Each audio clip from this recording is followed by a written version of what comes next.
Xoş gördük, əziz qonaqlar, hörmətli həmkarlar, xanımlar və cənablar. Sizi Avropa Parlamentinin binasında bugünkü nanoplastik, gizlin əlaqələr, insan sağlamlığı və iqlim sabitliyi üçün artan risklər adlı konferansda salamlayıram. Konferans Avropa üçün Patriotlar Siyasi Fraksiyası və Allatra Beynəlxalq Tədqiqat Mərkəzi tərəfindən təşkil olunub. Elm anonim deyil. Mən bu cümləni Avropa Birliği'nin 2040-cı ilə qədər istixana qazı emissiyalarının azaldılması ilə bağlı planlaşdırdığı yeni hədəfin rədd edilməsini əsaslandırarkən səsləndirməyə və yazmağa cürət etdim. Mən bunu deməyə cəsarət edəndə mütərəqqi adamlar qəzəblə mənə hücum etdilər. Niyə? Çünki mən Avropanın iqlim bibliyasını şübhə altına aldım.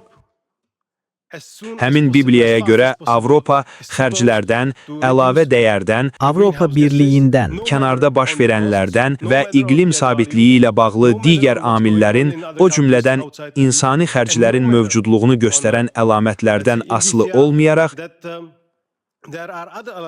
istixana qazı emissiyalarını mümkün qədər tez və sürətlə azaltmalıdır. Halbuki bu amillər tamamilə görməzdən gəlinir. Bu səbəbdən Avropa üçün patriotlarla birlikdə biz iqlim sabitliyi, iqlim dəyişikliyi, dayanıqlı inkişaf və ictimai səhiyyə ilə bağlı bütün qarşılıqlı əlaqələri və mürəkkəblikləri müzakirə etmək üçün bir neçə görüş təşkil etmək qərarına gəldik. İlk mövzumuz nanoplastikə həsr olunub. Niyə? Çünki nanoplastik, məsələn, mikroplastiklə müqayisədə o qədər kiçikdir ki,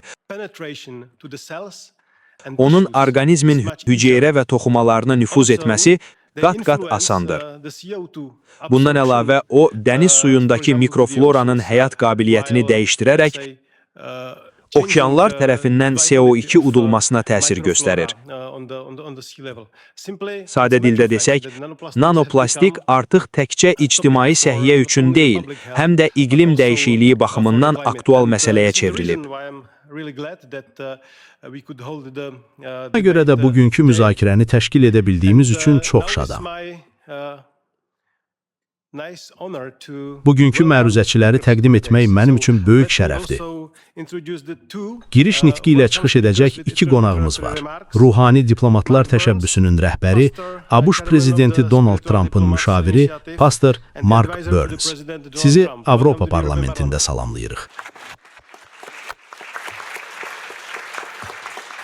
Həmçinin ABŞ-dan olan qonağımız, Allatra Beynəlxalq İctimai Hərəkatının prezidenti Marina Ovçinova.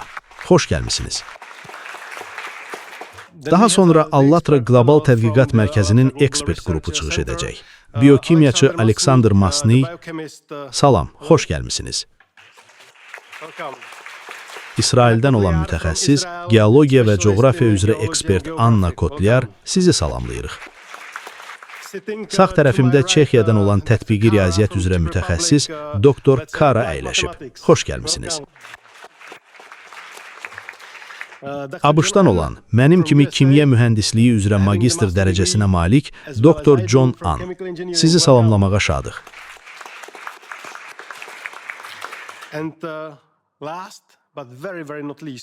Və nəhayət, İtaliyadan olan professor Antonio Ragusa, mama ginekoloq, insan plasentasında mikroplastikin mövcudluğunu sübut edən ilk alim. Xoş gəlmisiniz.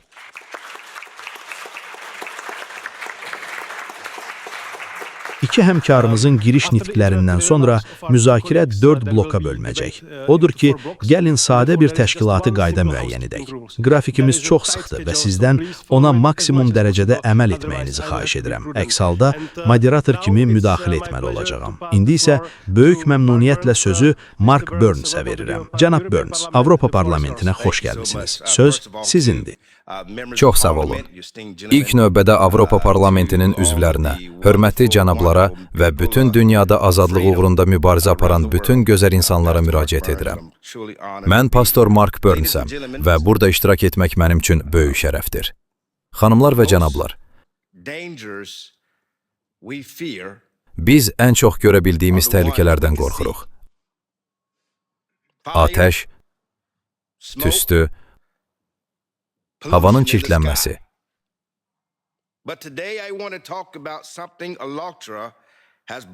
Lakin bugün mən Allatra iştirakçılarının diqqətimi çəkdiyi və mənim qlobal ruhani diplomatiya təşəbbüsümün əsas istiqamətlərindən birinə çevrilən bir mövzudan danışmaq istəyirəm.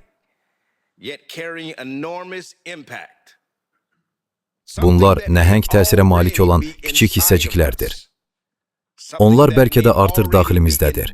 Orqanlarımıza nüfuz ediblər. Söhbət nanoplastiklərdən gedir. Nanoplastiklər ölçüsü nanometrlərlə ölçülən, insan saçının qalınlığından minlərlə dəfə kiçik olan plastik parçalarıdır. Onlar görünmür.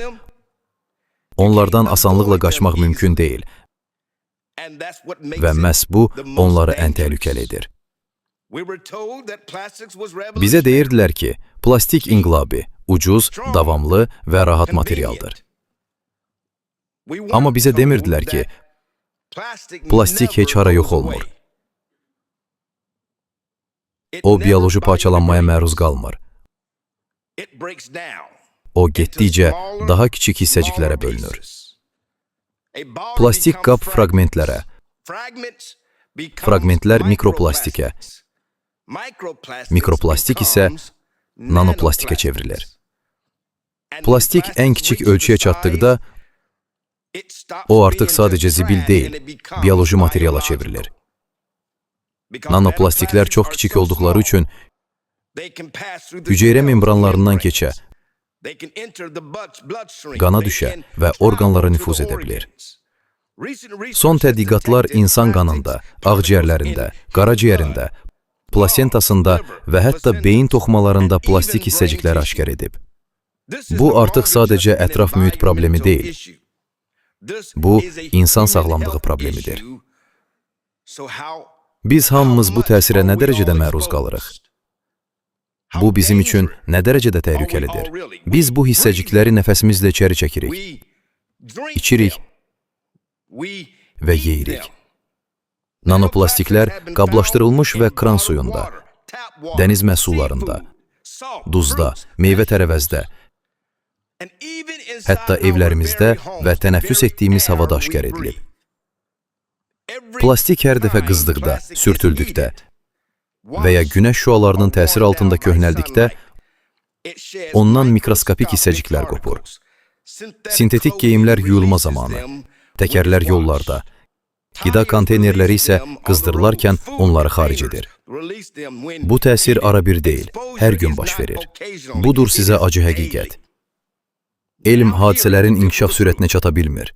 Nanoplastikləri ölçmək çox çətindir. Lakin artıq ilk tədqiqatlar dərin narahatlıq doğurur. Onlar göstərir ki, nanoplastiklər iltihablara, hüceyrə zədələnmələrinə, hormonal sistemdə və orqanların fəaliyyətində pozuntulara səbəb ola bilər.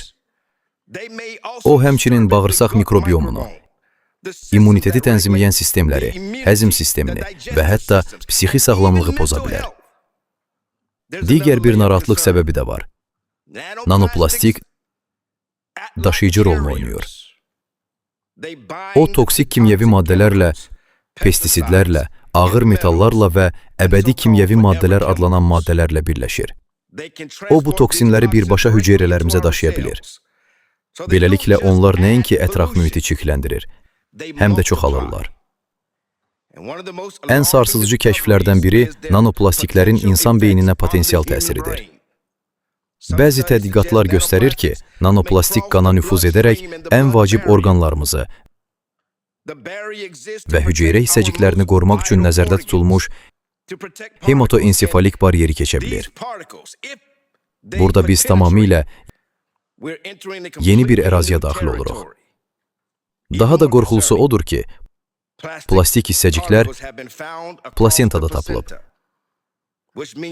Bu isə o deməkdir ki, təsir hələ doğulmamışdan əvvəl başlayır.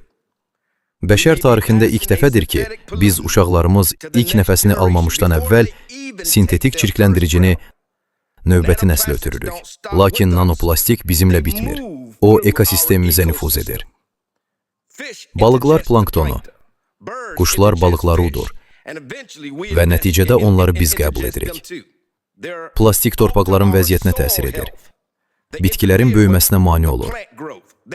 Kənd təsərrüfatının asılı olduğu mikrobioloji sistemləri məhv edir. Əminəm ki, bu ən yüksək səviyyəli planetar təhlükədir. Üstəlik, plastik hissəciklərin həddindən artıq kiçik ölçüsü səbəbindən mövcud mühafizə vasitələrinin əksəriyyəti onlardan qoruya bilmir. Standart məişət filtrləri nano hissəcikləri mütəmadi və etibarlı şəkildə tutmaq üçün nəzərdə tutulmayıb. Standart hava təmizləyiciləri onları nə havadan, nə də həyatımızdan kənarlaşdırmaq üçün hazırlanıb. Bu hissəciklər canlı toxumalara düşən kimi problem daha da ciddiləşir. Nanoplastiki orqanizmin hüceyrələrindən sadəcə çıxarmaq qeyri-mümkündür. Artıq bioloji bariyerləri keçmiş, prosesi asanlıqla geri döndərmək olmaz. Hətta plastik tullantılar üçün tez-tez tətbiq etdiyimiz həll yolları belə problemi həll etmir. Təkrar emal görünən tullantıların miqdarını azalda bilər. Lakin artıq parçalanmağa, yayılmağa və havaya düşməyə başlamış plastiki kənarlaşdırmır. Bu o deməkdir ki, hətta sabah plastik istehsalı yavaşlasa belə, bu artıq başlamış təsiri aradan qaldırmayacaq. Bu sadəcə söndürülə bilən bir problem deyil. Təsir davam etdikdə və tam anlanma hələ baş vermədikdə, risklər nəzəriyyə mərhələsində qalmır. Bu hissəciklər ekosistemlərdə, insan orqanizmində toplanır və nəsildən nəslə ötürülə bilər. Məhz buna görə də bu məsələ ilə bağlı məlumatlılıq və mövcud təhlükənin dərk edilməsi bütün insanlar üçün, eləcə də insan hüquqları naminə mühüm bir məsuliyyətə çevrilir. İrqindən, dərisinin rəngindən, dini mənsubiyyətindən, habelə mənsub olduğu iqtisadi sistemdən asılı olmayaraq, bu problem hər birimizə təsir göstərir. O bütövlükdə insan irqinə öz təsirini göstərməkdədir. Buna görə də mən burada bir ruhani diplomat kimi çıxış edirəm. Eşitmək istəyənlərlə bu narahat edici məlumatı bölüşürəm və deyirəm ki, nəsə etmək lazımdır. Burada iştirak etmək, ünsiyyət qurmaq, sizi eşitmək və həyəcan təbili çalanlardan biri olmaq mənim üçün böyük şərəfdir. Nanoplastiklər geniş ictimai müzakirə predmetinə çevrilməlidir. Və mən nanoplastiklər adlandırılan bu problemin həlli yoluna malik olan bu görkəmli liderləri dinləməkdən böyük məmnunluq duyuram. Dərin təşəkkürümü bildirirəm.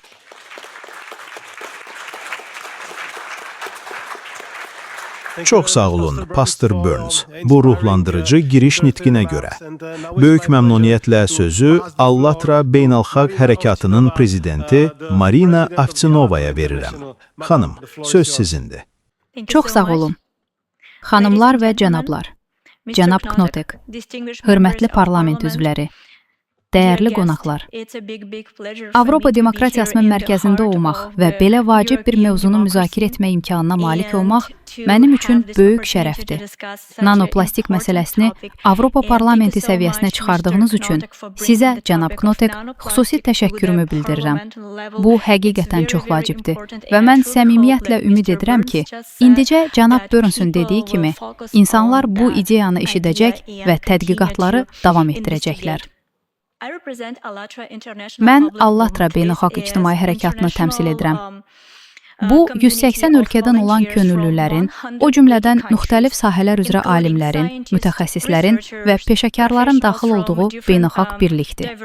Fəaliyyətimiz iqlim, geodinamik və əlbəttə ki, ekoloji risklərin kompleks öyrənilməsinə yönəlib.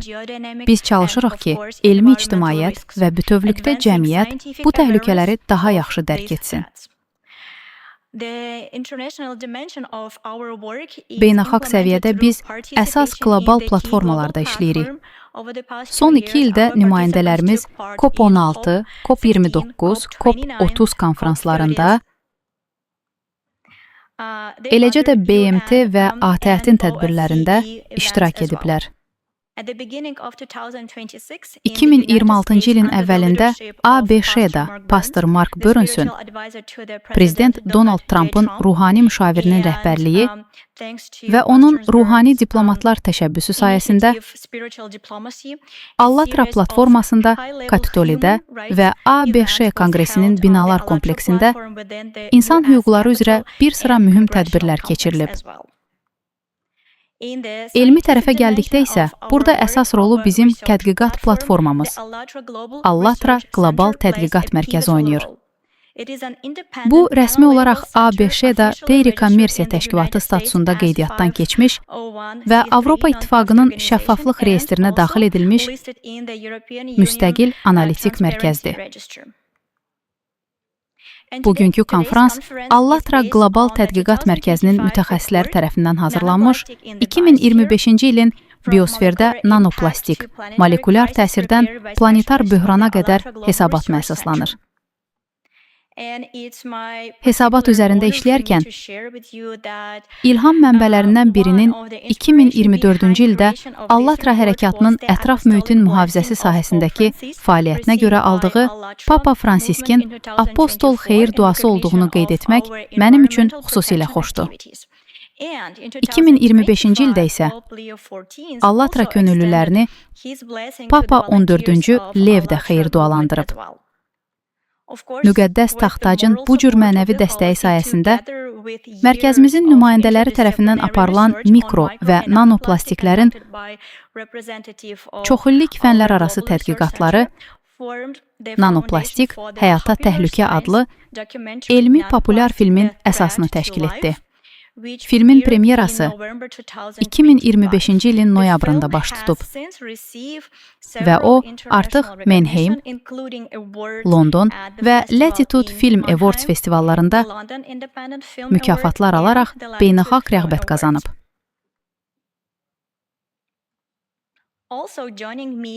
Bugün burada, bu tribunada mənimlə birlikdə ABŞ, İsrail, Almaniya və Çexiyadan gəlmiş tədqiqat mərkəzimizin nümayəndələri iştirak edirlər. Anlamaq lazımdır ki, onlar dünyanın aparıcı institutlarının ekspertlərini birləşdirən nəhəng beynəlxalq elmi konsorsiumun yalnız bir hissəsini təmsil edirlər. Onlar buradadırlar ki, Allatra Qlobal Tədqiqat Mərkəzinin ümumi nəticələrini və gəldiyi qənaətləri, o cümlədən mikro və nanoplastiklərin yayılmasının insan sağlamlığına və ekosistemlərin tamlığına necə təsir etdiyinə dair qiymətləndirməni təqdim etsinlər. Bütün iştirakçıları xoş niyyət, peşəkar, məsuliyyətli və qarşılıqlı hörmət ruhunda və konstruktiv dialoqa dəvət edirik. Diqqətiniz üçün təşəkkür edirəm. İndi isə əsas məruzəçimizi Dr. John Anı təqdim etmək şərəfinə nailəm. Dr. An, kimya mühəndisliyi və dayanıqlı texnologiyalar sahəsində ekspertdir. O, Münxen Texniki Universitetində fəlsəfə doktoru, PhD dərəcəsini INSEAD Biznes Məktəbində MBA və Berkeley, Kaliforniya Universitetində magistr dərəcəsini alıb.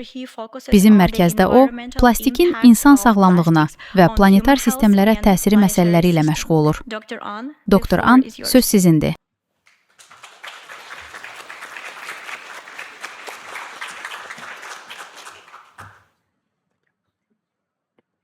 Hörmətli Avropa Parlamentinin üzvləri, həmkarlar, xanımlar və cənablar. Allatra Qlobal Tədqiqat Mərkəzi adından həmkarlarımla birlikdə burada çıxış etmək imkanına görə təşəkkür edirəm.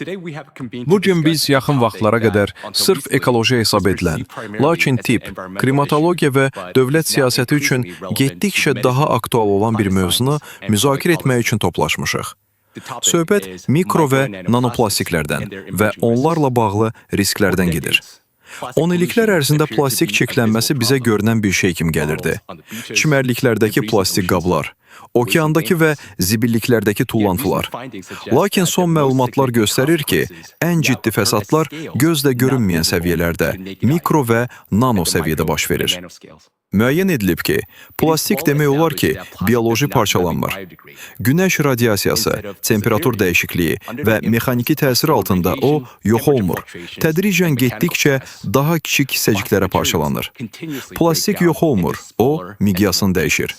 Miqyas dəyişdikdə isə onun ətraf mühitlə qarşılıqlı əlaqə xarakteri dəyişir. Bugün bu hissəciklər hər yerdədir. Qidada, suda və hətta nəfəs aldığımız havada.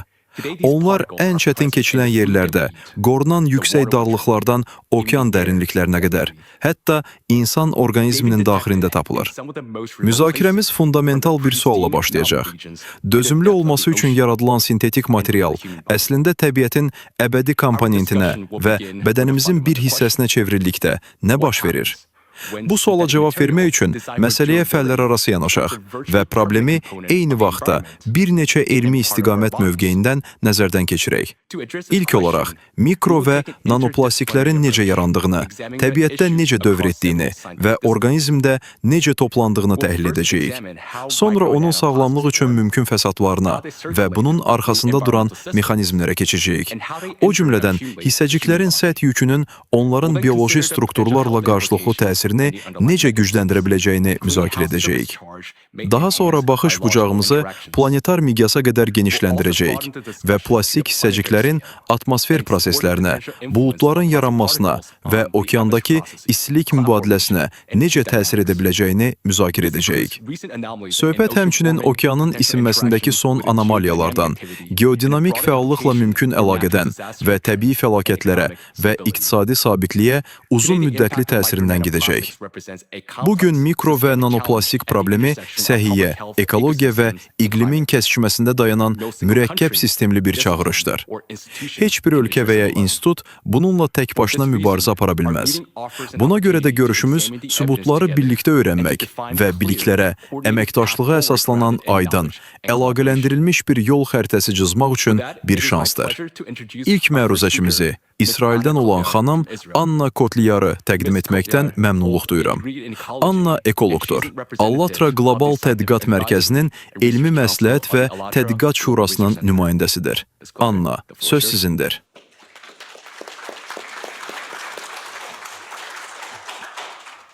Salam. Bugün sizin qarşınızda çıxış etmək mənim üçün böyük şərəfdir. Təşəkkür edirəm. Plastik artıq ətraf mühitdən ayrı bir şey deyil. İndi o, təbiətin daxilində fəaliyyət göstərərək təbii prosesləri tədricən məhv edir.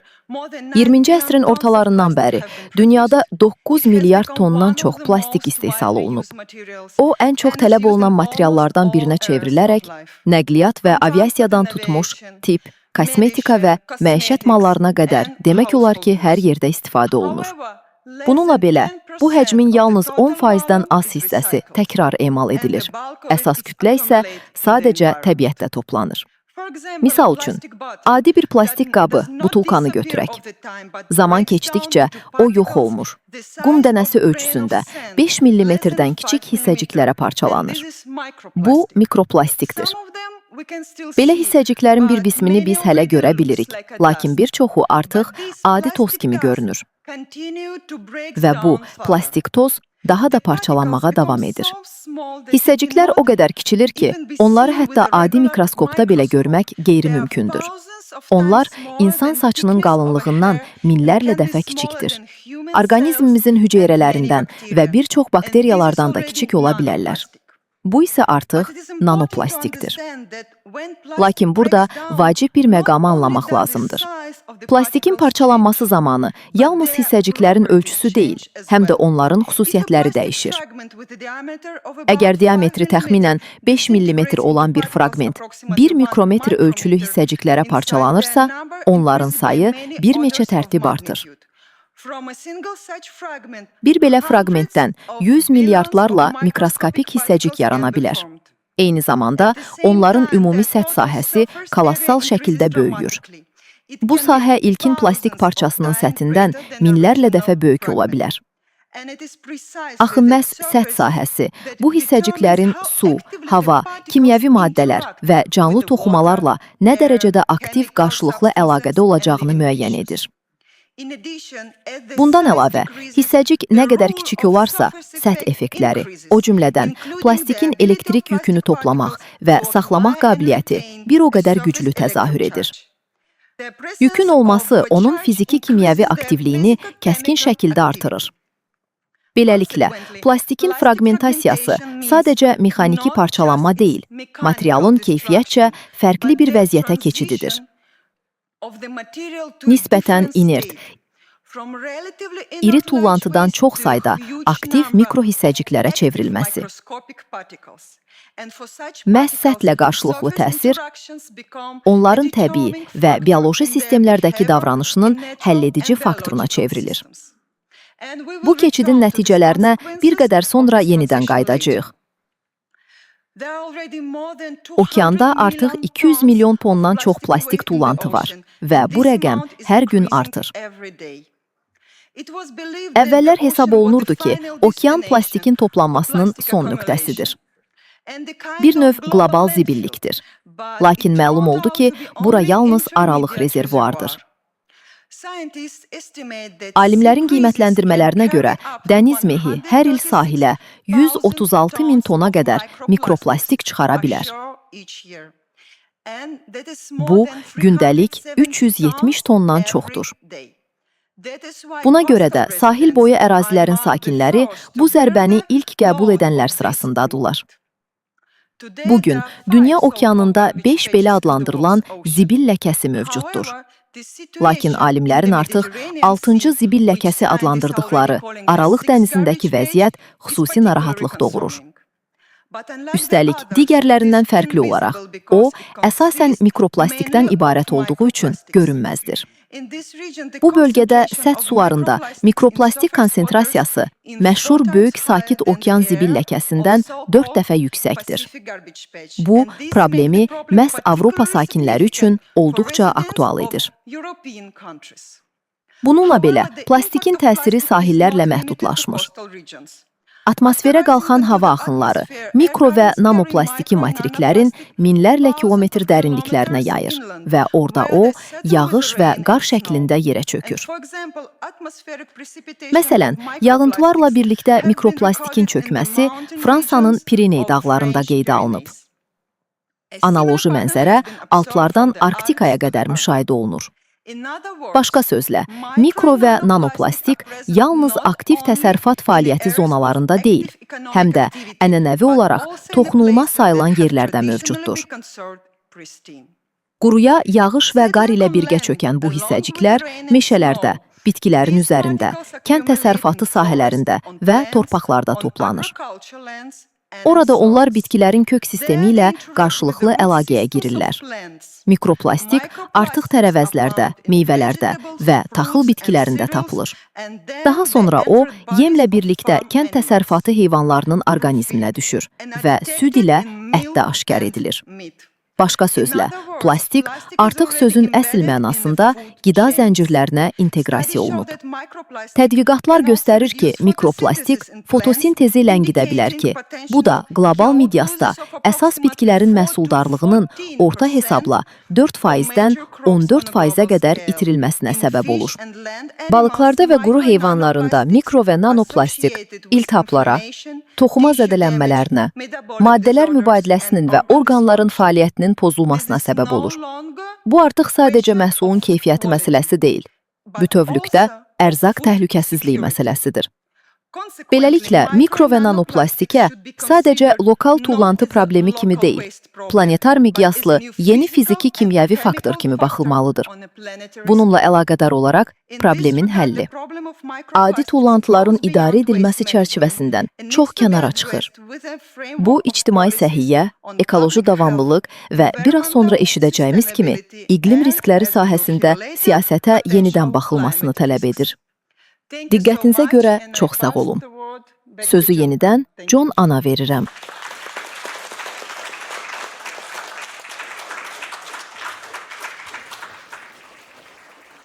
Beləliklə, mikro və nanoplastik sözün əsl mənasında hər yerdədir. Yediyimiz qidada, içdiyimiz suda və tənəffüs etdiyimiz havada. Qan dövranına düşən bu hissəciklər bütün orqanizm boyu sirkulyasiya etməyə başlayır. Nature Medicine jurnalında dərc olunan son icmalda qeyd edildiyi kimi, onlara ən müxtəlif toxuma və orqanlarda rast gəlinir. Qaraciyər, böyrəklər, ürək, damarlar, plasenta və hətta ana südündə. Bundan əlavə bu hissəciklər mədə-bağırsaq traktında, ağciyərlərdə, endokrin və reproduktiv sistemlərdə toplanır və bu yığılma orqanizmin fəaliyyətindəki mümkün pozuntularla əlaqələndirilir. Kimya mühəndisliyi sahəsində 20 ildən çox təcrübəsi olan bir şəxs kimi, mən bu məlumatları son dərəcə həyəcanverici hesab edirəm. Mikro və nanoplastik orqanizmimizə qida, dəri ilə təmas və tənəffüs vasitəsilə daxil olur. Biz bu təsirə fasiləsiz olaraq məruz qalırıq. Üstəlik, hissəciklərin tənəffüs yolu ilə qəbulu ən təhlükəli yol ola bilər. Çinin şərqindəki sahil şəhərlərinin birində aparılan tədqiqata görə, açıq havada olan insan il ərzində 1 milyona qədər plastik mikrohissəciyi nəfəs alarkən daxilə çəkə bilər. Son məlumatlar göstərir ki, tənəffüs zamanı bu hissəciklər, xüsusən də səthində elektrik yükü daşıyanlar, qoxu siniri vasitəsilə birbaşa beyinə keçə bilər ki, orada artıq onların ölçülə bilən konsentrasiyaları qeydə alınıb. Son tədqiqatların birində məhz beyin toxumalarında mikro və nanoplastikin ən yüksək konsentrasiyası aşkar edilmişdir. Bu göstəricilər qaraciyər və böyrəklərdəkindən 7-dən 30-a qədər dəfə yüksəkdir. New Mexico Universitetinin tədqiqatçıları hesablayıblar ki, orta yaşlı insanlarda beyin toxumasının hər qramına təxminən 4900 mikroqram plastik düşür. Bu, orqanın ümumi çəkisinin təxminən 0,5% deməkdir. Mütləq rəqəmlərlə ifadə etsək, söhbət təxminən 7 qramdan gedir. Təsəvvür etməyiniz üçün deyim ki, bu kiçik bir plastik qabın, qaşığın çəkisinə bərabərdir. Burada vacib bir məqamı vurğulamaq lazımdır. Uşaqlar üçün vəziyyət daha da təhlükəli ola bilər. Bədən çəkisinin az olması və hər kiloqram çəkiyə düşən hava, su və qida istehlakının daha intensiv olması səbəbindən uşaqlar plastikin dəfələrlə daha böyük dozasını alırlar. Bəzi qiymətləndirmələrə görə bu, böyüklərlə müqayisədə 4 dəfəyə qədər yüksəkdir. Qanuna uyğun bir sual yaranır. Bu hissəciklərin daxili yığılması sağlamlıq üçün ölçülə bilən nəticələrlə bağlıdırmı? Avropa Nevrologiya Akademiyasının məlumatına görə, ətraf mühitində yüksək səviyyədə mikro və nanoplastik olan sahil bölgələrinin sakinlərində funksional pozuntular daha tez-tez müşahidə olunur. Xüsusilə kognitiv pozuntular üzrə göstəricilər 9%, mobillik problemləri 6%, özünə qulluq çətinlikləri 16%. Müstəqil məişət idarə etmə qabiliyyətsizliyi isə 8% daha yüksəkdir. Baxmayaraq ki, bu məlumatlar səbəb-nəticə əlaqəsini birbaşa sübut etmir, onlar təsir mexanizmləri haqqında yeni məlumatlarla tamamilə üst-üstə düşür və plastik hissəciklərin beyinə nüfuz edə bildiyini, neyroilkablara səbəb olduğunu və hüceyrə homeostazını pozduğunu göstərir. Lakin mikro və nanoplastikin potensial təsiri yalnız hissəciklərin özü ilə bağlı deyil. Fiziki mövcudluğundan əlavə, mikro və nanoplastik həm də ftalatlar, bisfenollar və polibromlaşdırılmış difenil efirləri kimi kimyəvi əlavələri daşıdığı üçün təhlükəlidir. Yalnız 3 belə əlavənin sağlamlığa vurduğu zərər 2015-ci ildə $1,5 trilyon dəyərində qiymətləndirilib. Diqqət yetirin, plastik istehsalında 16 mindən çox kimyəvi birləşmə istifadə olunur ki, onların bir çoxu sağlamlığa uzun müddətli təsir baxımından ümumiyyətlə yoxlanılmayıb. Mikro və nanoplastikin bioloji təsirinə şərait yaradan digər vacib amil onun səth yüküdür. Plastik hissəcikləri havadakı sürtünmə, bu triboelektrik effekt adlanır və ya su və bioloji mayelərdəki ionların udulması hesabına səth yükü toplayır və saxlayır. Yük plastikin hüceyrələr, orqanellər və DNT, zülallar kimi biomolekullarla qarşılıqlı təsirini gücləndirir. Hissəcik nə qədər kiçik olarsa, səth qarşılıqlı təsirləri bir o qədər güclü olar və bioloji effekt bir o qədər geniş miqyaslı ola bilər. Bu yaxınlarda dərc edilmiş elmi məqalədə deyildiyi kimi, səth yükü plastikin ekologiya və sağlamlıq üçün nə dərəcədə təhlükəli olmasında həlledici rol oynayır. Digər vacib mexanizm hissəciklərin bioloji mayelərə düşməsi zamanı işə düşür. Çoxsaylı tədqiqatlarda təsvir edildiyi kimi, mikro və nanoplastik sürətlə zülallar, lipidlər və digər molekullarla örtülərək belə adlandırılan ekokorona formalaşdırır. Slaydda göstərildiyi kimi, qan dövranındakı molekullar hissəciyi sanki hər tərəfdən bürüyərək ətrafında qabıq yaradır və bu qabıq hissəciyin hüceyrələr və immun sistemi tərəfindən tanınma formasını dəyişir. O artıq yad material kimi qəbul edilmir. Əksinə, səthinə bağlanan molekullar tərəfindən müəyyən edilən yeni bioloji kimlik qazanır. Nəticədə belə hissəciklər hüceyrələrin daxilinə daha asan nüfuz edə bilirlər. Tədqiqatlar göstərir ki, mikro və xüsusən də nanoplastik orqanizmin əsas müdafiə bariyerlərini keçmək qabiliyyətinə malikdir. Bağırsaq, ağciyər, plasenta və hematoensefalik bariyerləri. Toxumalara düşən bu hissəciklər pis xaric olunur və orada uzun müddət qala bilər. Bundan əlavə, mikro və nanoplastik virusların stabilliyini artıra bilər. Viruslar sanki plastik hissəciklərə yapışır. Bəzi eksperimentlərdə virus dozasının 99%-ə qədəri onların səthinə çökmüşdür. Normal şəraitdə sürətlə məhv olan viruslar plastikin səthində bir neçə gün, bəzi hallarda isə bir həftəyə qədər aktiv qalır. Bu sətə yapışma qabiliyyəti sayəsində mikro və nanoplastik virus daşıyıcısı rolunu oynayaraq onların daha uzun müddət sağ qalmasına və daha asan yayılmasına kömək edə bilər. Qeyd etmək vacibdir ki, bu hissəciklər birbaşa bioloji təsirdə göstərir. Yüklənmiş mikro və nanoplastik hüceyrələrin normal fəaliyyəti və sağ qalması üçün zəruri olan incə hüceyrə daxili prosesləri poza bilər. O, hüceyrə arası siqnal ötürülməsinə təsir edə bilər. Hüceyrələrin proqramlaşdırılmış ölüm mexanizmlərini işə sala bilər və mitoxondrilərin işini, deməli, hüceyrələr arasındakı enerji mübadiləsini poza bilər. Bu mövzu haqqında daha ətraflı Aleksandr Masnı məlumat verəcək. Aleksandr biokimyaçı, bioinformatika sahəsində təbiət elmləri magistri, Allatra Qlobal Tədqiqat Mərkəzinin Elmi Məsləhət və Tədqiqat Şurasının nümayəndəsidir. Aleksandr, söz sizdədir. Təşəkkür edirəm. Bugün bu mövzuda danışmaq mənim üçün böyük şərəfdir. Gəlin, nanoplastik hissəciklərinin təsirini və onların canlı hüceyrə daxilində elektrostatik yük toplama qabiliyyəti haqqında məlum olanlara nəzər salaq. Doktor Anın qeyd etdiyi kimi, bugün nanoplastikin beyində potensial yığılmasına dair çoxsaylı sübutlar mövcuddur. Bəs orada, hüceyrə səviyyəsində, neyronların daxilində nə baş verir? Bunu daha yaxşı təsvir etmək üçün, biz indi nanoplastik hissəciklərinin elektrostatik yükünün canlı hüceyrələrə necə təsir edə biləcəyini sxematik şəkildə nümayiş etdirən qısa animasiyaya baxacağıq. Gəlin, neyron siqnal ötürülməsinə nəzər salaq. Hər bir neyron kiçik bir batareya kimi işləyir. O, hüceyrənin daxili və xarici hissələri arasında kiçik bir elektrik potensialı fərqini qoruyub saxlayır. Bu, ona lazım olan vaxtda siqnallar göndərməyə imkan verir. Öz növbəsində neyrondakı yüklənmiş nanoplastik hissəcikləri bu balansı poza bilər və o zaman neyronun işində nasazlıqlar yarana bilər. O, çox erkən aktivləşə bilər və ya lazım olan vaxtda siqnal verməyə bilər. Əgər bu proses dəfələrlə təkrarlanarsa, neyronlar arasındakı əlaqə daha az aydın olur ki, bu da daha böyük neyron şəbəkələrinin işinə təsir edə bilər. Hər bir neyron, ion kanalları adlanan kiçik keçidləri olan membranla əhatə olunub.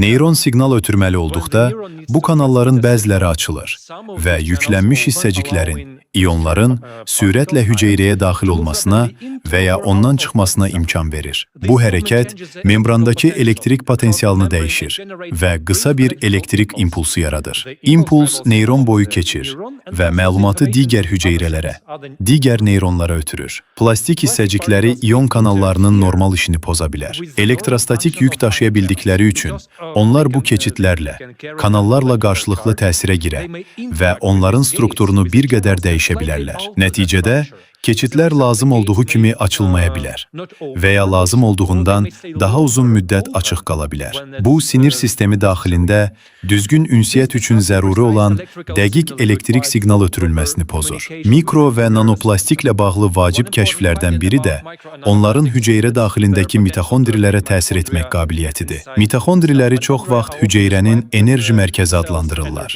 Onlar hüceyrənin fəaliyyət göstərməsi üçün lazım olan enerjini istehsal edir. Həmçinin maddələr mübadiləsini, hüceyrələrin böyüməsini və bölünməsini tənzimləməyə kömək edir. Oksidləşdirici stresə, iltihaba və hətta hüceyrələrin proqramlaşdırılmış ölümünə, apoptoza reaksiya verirlər. Çox kiçik ölçüləri və elektrostatik yükləri sayəsində nanoplastik hissəcikləri hüceyrələrə nüfuz edə və hətta mitoxondrilərə çataraq onların normal fəaliyyətini poza bilərlər. Mitoxondrilər düzgün işləməyi dayandırdıqda, hüceyrə artıq effektiv şəkildə enerji istehsal edə, öz funksiyalarını yerinə yetirə və həyati vacib prosesləri təmin edə bilmir. 2025-ci ildə aparılan tədqiqatlar göstərir ki, plastik bakteriyalara antibiotiklərə qarşı müqavimət qazanmağa kömək edir və bu, tibbin artıq idarə edə bilmədiyi bir böhrana gətirib çıxarır.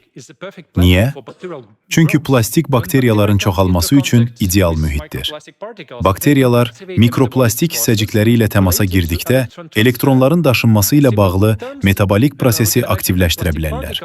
Sadə dillə desək, təsəvvür edə bilərik ki, plastik hissəcikləri bakteriyalarla elektron mübadiləsi edə bilər və bir növ akkumulyator kimi əlavə enerji mənbəyi rolunu oynaya bilər.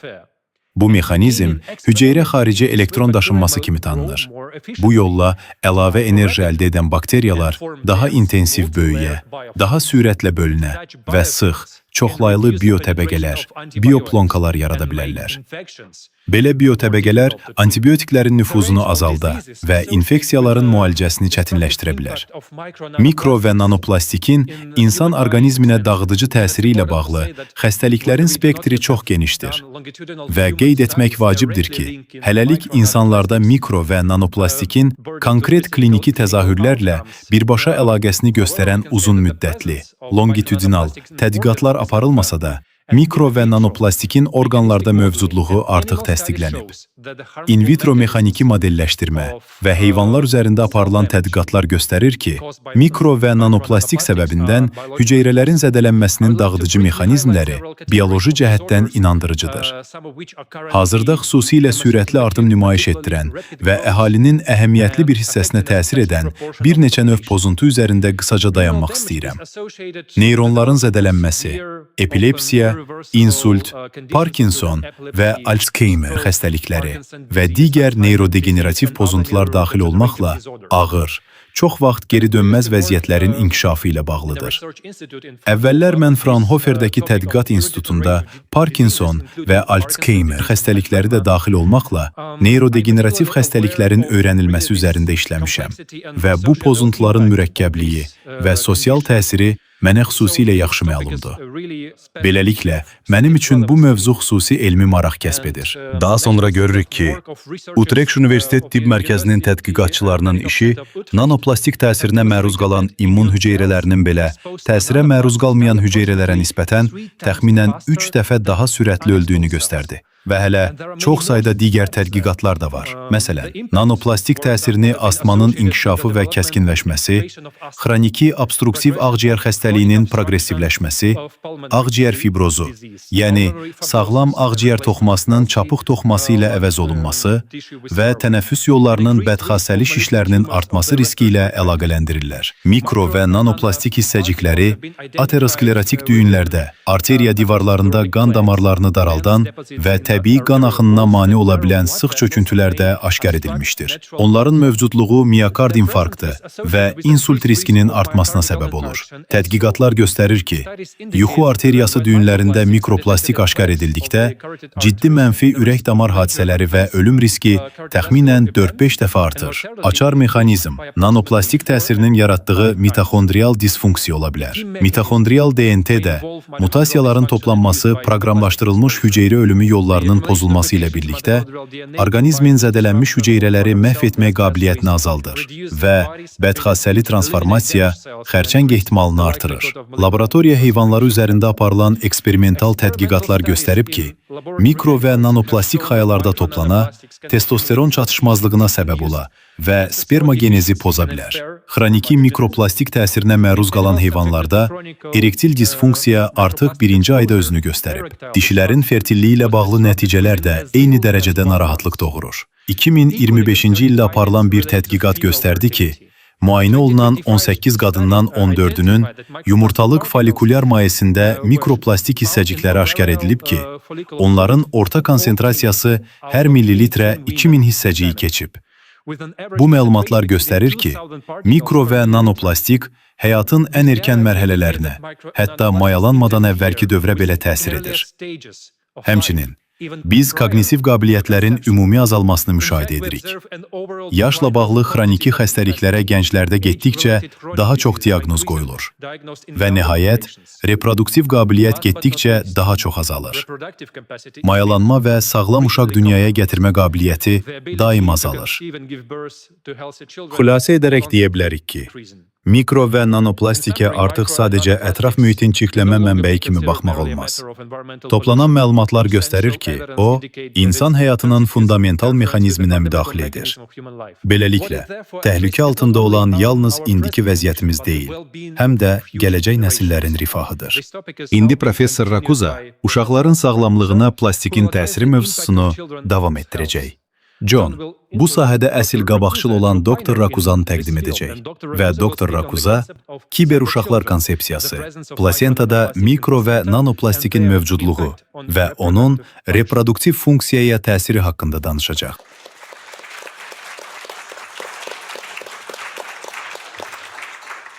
Hörmətli həmkarlar, tədqiqatları plastik çirklənməsinin həyatın təməllərinə nə dərəcədə dərindən nüfuz etdiyinə dair anlayışımızı genişləndirən alimi sizə təqdim etməkdən şərəf duyuram. Professor Antonio Rakuza, İtalyan həkim, mama ginekoloq, tədqiqatçı, insan plasentasında mikroplastik hissəciklərini aşkar edən ilk şəxsdir. 2021-ci ildə dərc olunmuş bu kəşf müasir tədqiqatlarda dönüş nöqtəsi oldu. Professor Rakuza və komandasının apardığı iş nümayiş etdirdi ki, plastik hissəcikləri əvvəllər bioloji cəhətdən qorunduğu hesab edilən yerlərə, yəni birbaşa yeni həyatın yarandığı nöqtəyə nüfuz edə bilər. Onun tədqiqatı beynəlxalq ictimaiyyətin geniş diqqətini cəlb etdi. Plastik hissəciklərin plasentada və nəticə etibarilə inkişaf etməkdə olan dölün orqanizmində mövcud ola biləcəyinə dair nəticələr həm alimlər, həm də ictimaiyyət arasında dərin narahatlıq doğurur. Okeanlarda və ətraf mühitdə olan mikroskopik plastik artıq inkişaf etməkdə olan insan orqanizmində də aşkar edilmişdir. Zəhmət olmasa, Professor Antonio Rakuzanı salamlayın.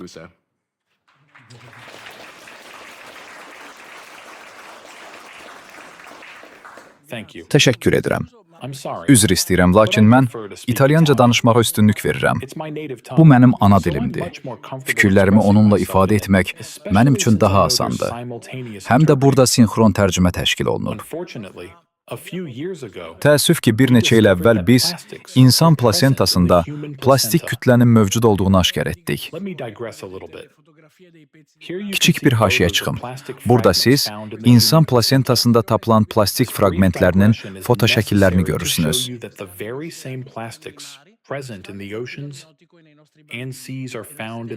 Bu qısa haşiyə sizə göstərmək üçündür ki, okeanlarda və dənizlərdə üzən həmin plastik həm dölyanı mayıda, həm də uşaqlarımızın daxilindədir. Bu eyni plastikdir, çünki yer üzündə hər şey bir-biri ilə bağlıdır və korelyasiya edir. Biz bu kəşfi edib dərc etdirəndə xəbər bütün dünyaya yayıldı. Bir çox media qurumları bununla maraqlandı. Biz kiborg uşaqlar terminini gətirdik. Niyə? Çünki bu uşaqlar artıq təkcə üzvü materialdan deyil, həm də qeyri-üzvü materialdan ibarətdirlər. Bu tərif artıq beynəlxalq ədəbiyyatda möhkəmlənib. Sonradan plastikin uşaqlığın daxilində və dölün plasentasında olduğuna dair çoxsaylı təsdiqlər tapıldı. Biz həmçinin onun ana südündə olub-olmadığını yoxladıq və təəssüf ki, orada da aşkar etdik. Bir çox təşkilatlar narahat olub deməyə başladılar. Deməli, indi analar uşaqlarını əmizdirməməlidir. Xeyr. Ana südü tərkibində plastik olsa belə əvəz olmaz olaraq qalır. Bu, uşaqlarımız üçün ən yaxşı qidadır. Çünki süni qarışıqların tərkibində plastik ana südündəkindən daha çoxdur. Ona görə də başqa variant yoxdur. Yeganə həll yolu anaların hamiləlik zamanı istehlak etdikləri plastikin miqdarını azaltmaqdır. Vəziyyəti yaxşılaşdırmaq və istehlak edilən plastikin miqdarını azaltmaq üçün həyata keçirilə biləcək üsullar, qurğular və davranış modelləri mövcuddur. Budur akvarel rəsmi. O fotoşəkilə bənzəyir. Lakin bu, tədqiqatlarımızdan qismən ilhamlanmış, hazırda yaşayan ən böyük ustad tərəfindən çəkilmiş akvareldir. Hesab edirəm ki, belə həssas məsələlərdə biliklər təkcə alimlərin imtiyazı olaraq qalmamalı, onlar bütün insanlar tərəfindən bilinməlidir. Buna görə də jurnalistlərlə, incəsənət xadimləri ilə qarşılıqlı əlaqədə olmaq lazımdır. Bu mövzunun universitet auditoriyalarından kənara çıxması vacibdir. Plastiki plasentada və ana südündə aşkar etdikdən sonra özümüzə sual verdik. O plasentanın məhz harasında yerləşir, harda lokallaşıb? Və biz onun yerini müəyyən etdik. Fotoda göründüyü kimi, o plasenta hüceyrələrinin daxilində mitoxondrilərin, hansı ki sizə artıq onlardan bəhs edilib və endoplazmatik retikulumun yanında yerləşir. Aşkar etdik ki, plastik mitoxondrilərə və endoplazmatik retikuluma nə qədər yaxınlaşırsa, bu kiçik hüceyrə daxili orqanellər bir o qədər güclü morfoloji deformasiyaya uğrayır. Onların forması dəyişir. Və qəribədir ki, plastik hüceyrə nüvəsinə nüfuz etmir.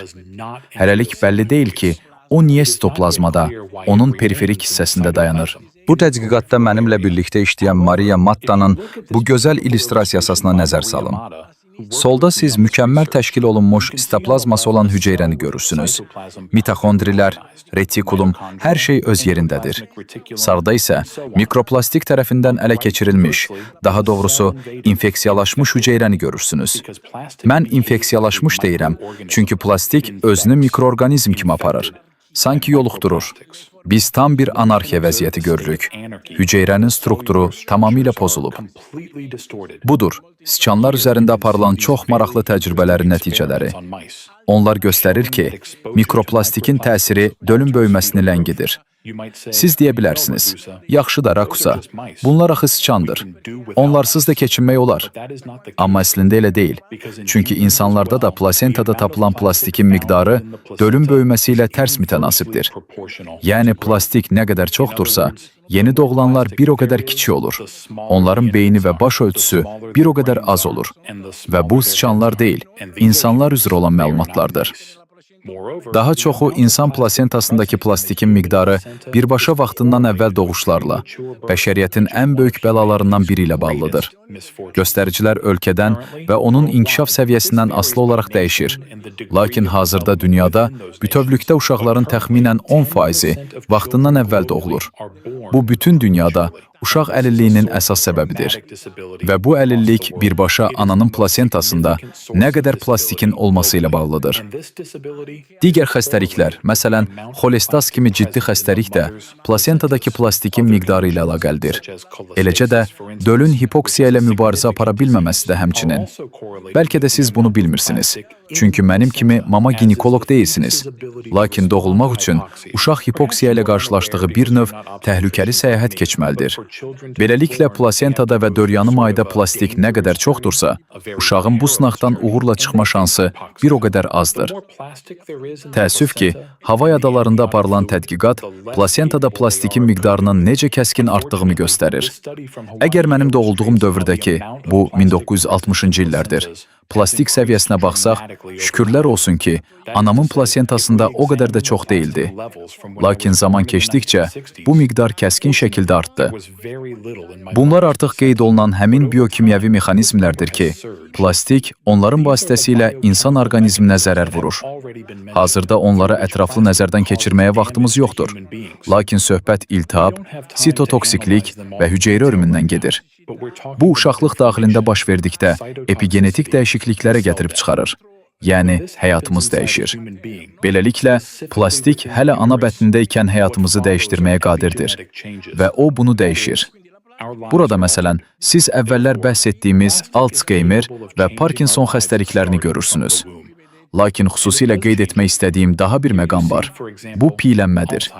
Piylənmə son 40-50 ildə kütləvi fenomenə çevrilib. Axı mən uşaq olanda piylənməyə demək olar ki, rast gəlinmirdi. Mən 400-dən çox şagirdi olan məktəbdə oxuyurdum və yalnız 2 nəfər piylənmədən əziyyət çəkirdi. Bugün isə uşaq piylənməsi statistikasına baxsaq, görərik ki, bəzi ölkələrdə, məsələn Meksikada, uşaqların 30%-i piylənmədən əziyyət çəkir. Budur plastikin piylənmənin inkişafına kömək etdiyi mexanizmlər. Burada siz son illərdə müxtəlif ölkələrdə piylənmənin artımını görürsünüz və bu slayd çox əlamətdardır. O nümayiş etdirir ki, ətraf mühitə atdığımız plastikin miqdarı piylənmə səviyyəsi ilə, yəni qarınlarımızın böyüməsi ilə düz mütənasibdir. Bu çox maraqlıdır, çünki plastik abezogen effektə, yəni piylənməni stimullaşdıran faktora malikdir. Əgər biz son illərdə yayılması kəskin artan hər hansı bir xəstəliyi götürsək, onların demək olar ki, hamısı plastiklə korrelyasiya edir. Bunlar mürəkkəb patologiyalardır. Piylənmə mürəkkəb problemdir. O təkcə plastikdən asılı deyil, lakin plastik bu prosesi ağırlaşdırır. Biz özümüzə sual verdik. Plastik insanın çəki almasına məhz necə kömək edir? Bu qəribə səslənir. Axı plastikdə kalori yoxdur. Bəs mexanizm nədən ibarətdir? Əslində hər şey sadə izah olunur. Biz bir təcrübə apardıq. Bəzi plasenta hüceyrələrini süni şəkildə plastiklə yoluxdurduq və onlarla nə baş verdiyini müşahidə etdik. Biz adi plasentalarda, yəni süni təsirimizə məruz qalmayanlarda olan eyni dəyişiklikləri gördük. Hazırda siz ekranda hüceyrənin bizim tərəfimizdən çəkilmiş mikrofotosunu görürsünüz. Hüceyrənin daxilində, onun sitoplazmasında oxlarla çoxsaylı işıqlı sferalar qeyd olunub. Bu elə mikroplastikdir. Hissəciklər eyni ilə viruslar və ya bakteriyalar kimi bir yerə toplanır və oxşar ölçülərə malikdirlər. Bizim aşkar etdiklərimiz təxminən 10 mikron idi. Yəni ölçü baxımından çox bənzərdirlər. Hüceyrə onları virus, bakteriya və ya antigen kimi qəbul edir və onları məhv etməyə çalışaraq aktivləşməyə başlayır. Lakin o onları məhv edə bilmir. Çünki plastik məhv edilməzdir. Nəticədə hüceyrə dəyişir və onun normal cavab vermə qabiliyyəti pozulur. Çünki o, bu hissəciklərdən xilas ola bilmir. O, bu hissəcikləri nə sitoplazmadan çıxara bilir, nə də bakteriya və viruslarla etdiyi kimi məhv edə bilir. Və bütün bunlar ona görədir ki, hüceyrə sadəcə bu hissəcikləri tanımır.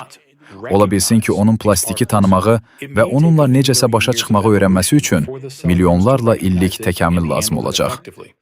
Bildiyiniz kimi və burada artıq deyildiyi kimi, ətraf mühitə atdığımız plastikin miqdarı sadəcə nəhəngdir. Mən sosioloq və əlbəttə ki, psixoloq deyiləm. Lakin bu problemi illərlə öyrənməyim sayəsində biz insanların niyə bu qədər axmaq davrandığımız barədə məndə müəyyən təsəvvürlər formalaşıb. Hər tərəfi plastiklə doldururuq. Bununla da uşaqlarımız və nəvələrimiz üçün ətraf mühiti məhv edirik. Öz işimdə təsvir etdiyim bir neçə səbəb var. Hazırda onlara ətraflı daxil olmağa vaxtımız yoxdur. Lakin qısaca desək, hər şey ondadır ki, milyonlarla il ərzində, minlərlə yox, 10 minlərlə yox, məhz milyonlarla il insan ətraf mühiti bir düşmən kimi qəbul edib və həqiqətən də milyonlarla il ərzində təbiət düşmən olub. Təsəvvür edin ki, Borneo meşələrində qalmış ibtidai bir kişi və ya qadın, elmsiz, prosesləri anlamadan, nə oxumağı, nə də yazmağı bacarmayan bir insan. Belə bir insan üçün təbiət yəqin ki, kifayət qədər qorxulu görünürdü və bu qavrayışı biz mənimsədik, özümüzə hopdurduq. Buna görə də hələ də bizi əhatə edən dünyanı həqiqətən qorumağa qadir deyilik. Bu mənim sonuncu slaydımdır. Bu işdə mən okean suyu ilə insanın dölyanı suları arasında bir paralellik yaparıram. Simetriya, analogiya və oxşarlıq sadəcə heyrətamizdir. Duzların, maqneziumun, kaliumun, kalsiumun və s. konsentrasiyası bu iki maye demək olar ki, eynidir. Buna görə də biz çimərlikdə plastik şüşəni atanda bu sanki onu birbaşa ana bətninə atmağımız kimidir. Çünki bütün mühitlər bir-biri ilə bağlıdır. Biz hamımız vahid, ayrılmaz bir şəbəkəyik. Biz nəsə edə bilərikmi? Bəli, edə bilərik. Bu barədə düşünün. Dünyadakı bütün plastikin yarısından çoxu cəmi 20 şirkət tərəfindən istehsal olunur. 20. Cəmi 20 şirkət ağlasığmaz mənfəət əldə edir. Əvəzini isə biz ödəyirik. Bundan heç bir fayda görməyənlər. Buna görə də hətta qanunvericilik baxımından müdaxilə tamamilə realdır. Hərçənd ki, bu asan deyil. Hesab edirəm ki, madəm bugünkü dünyanı siyasət deyil, iqtisadiyyat idarə edir, biz elə etməliyik ki, planetimizin qorunması iqtisadi cəhətdən sərfəli olsun. Belə mexanizmlər mövcuddur və mən onları öz işimdə təsvir edirəm. Onlar ən sadələri deyil, lakin bu, dünyanı dəyişmək üçün bizim şansımızdır. Mən çıxışımı bu sonuncu, çox təsirli slaydla bitirirəm. Bəlkə də bilmirdiniz, lakin bugün dəniz tısbağalarının məhv olmasının əsas səbəbi məhz plastikdir. Diqqətinizə görə təşəkkür edirəm.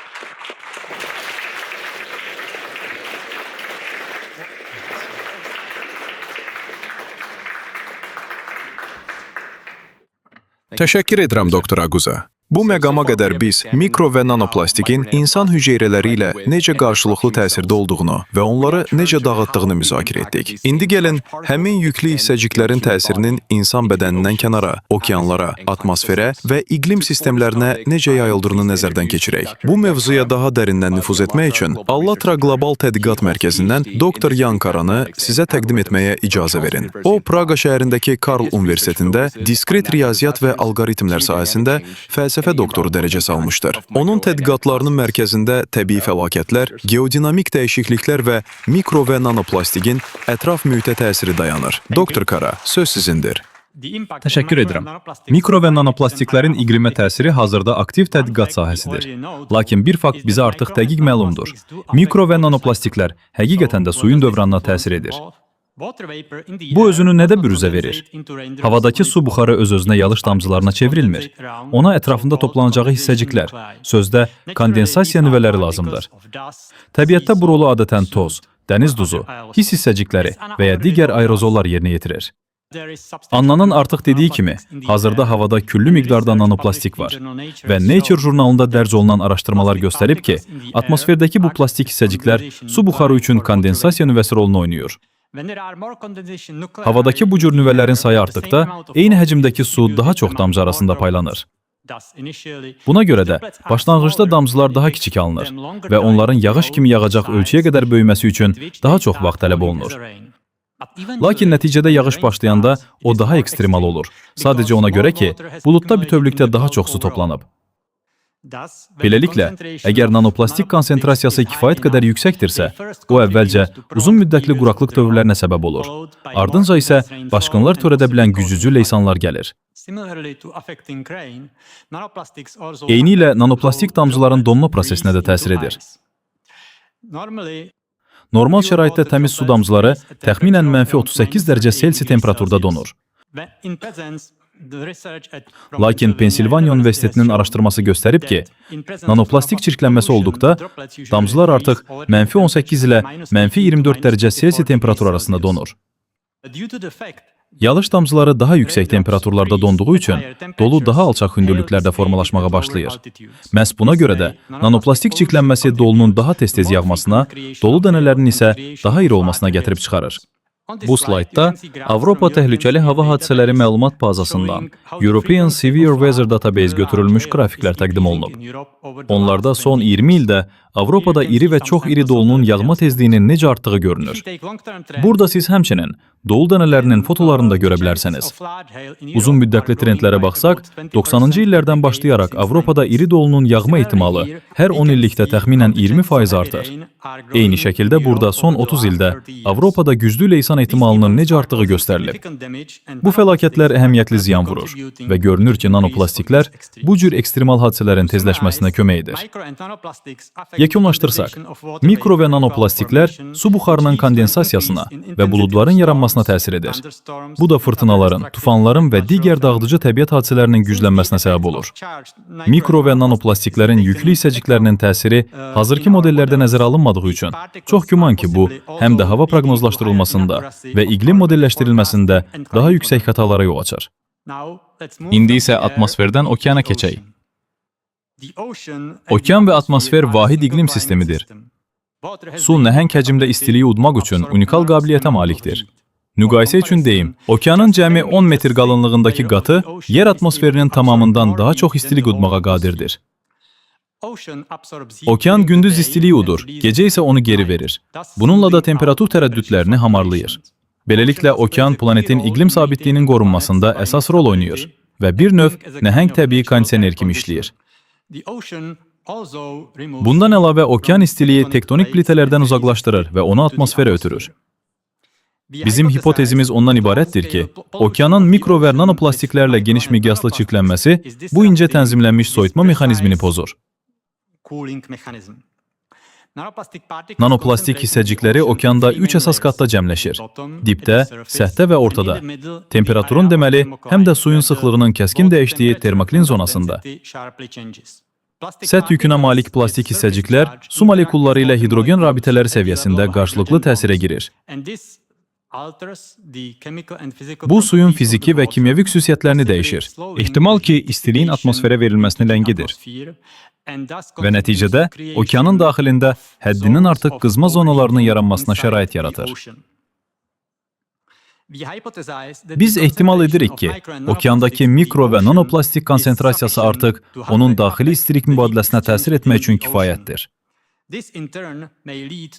Bu öz növbəsində yer təkindən daha az istiliyin çıxarılmasına və litosfer plitələrinin daha pis soyumasına gətirib çıxara bilər.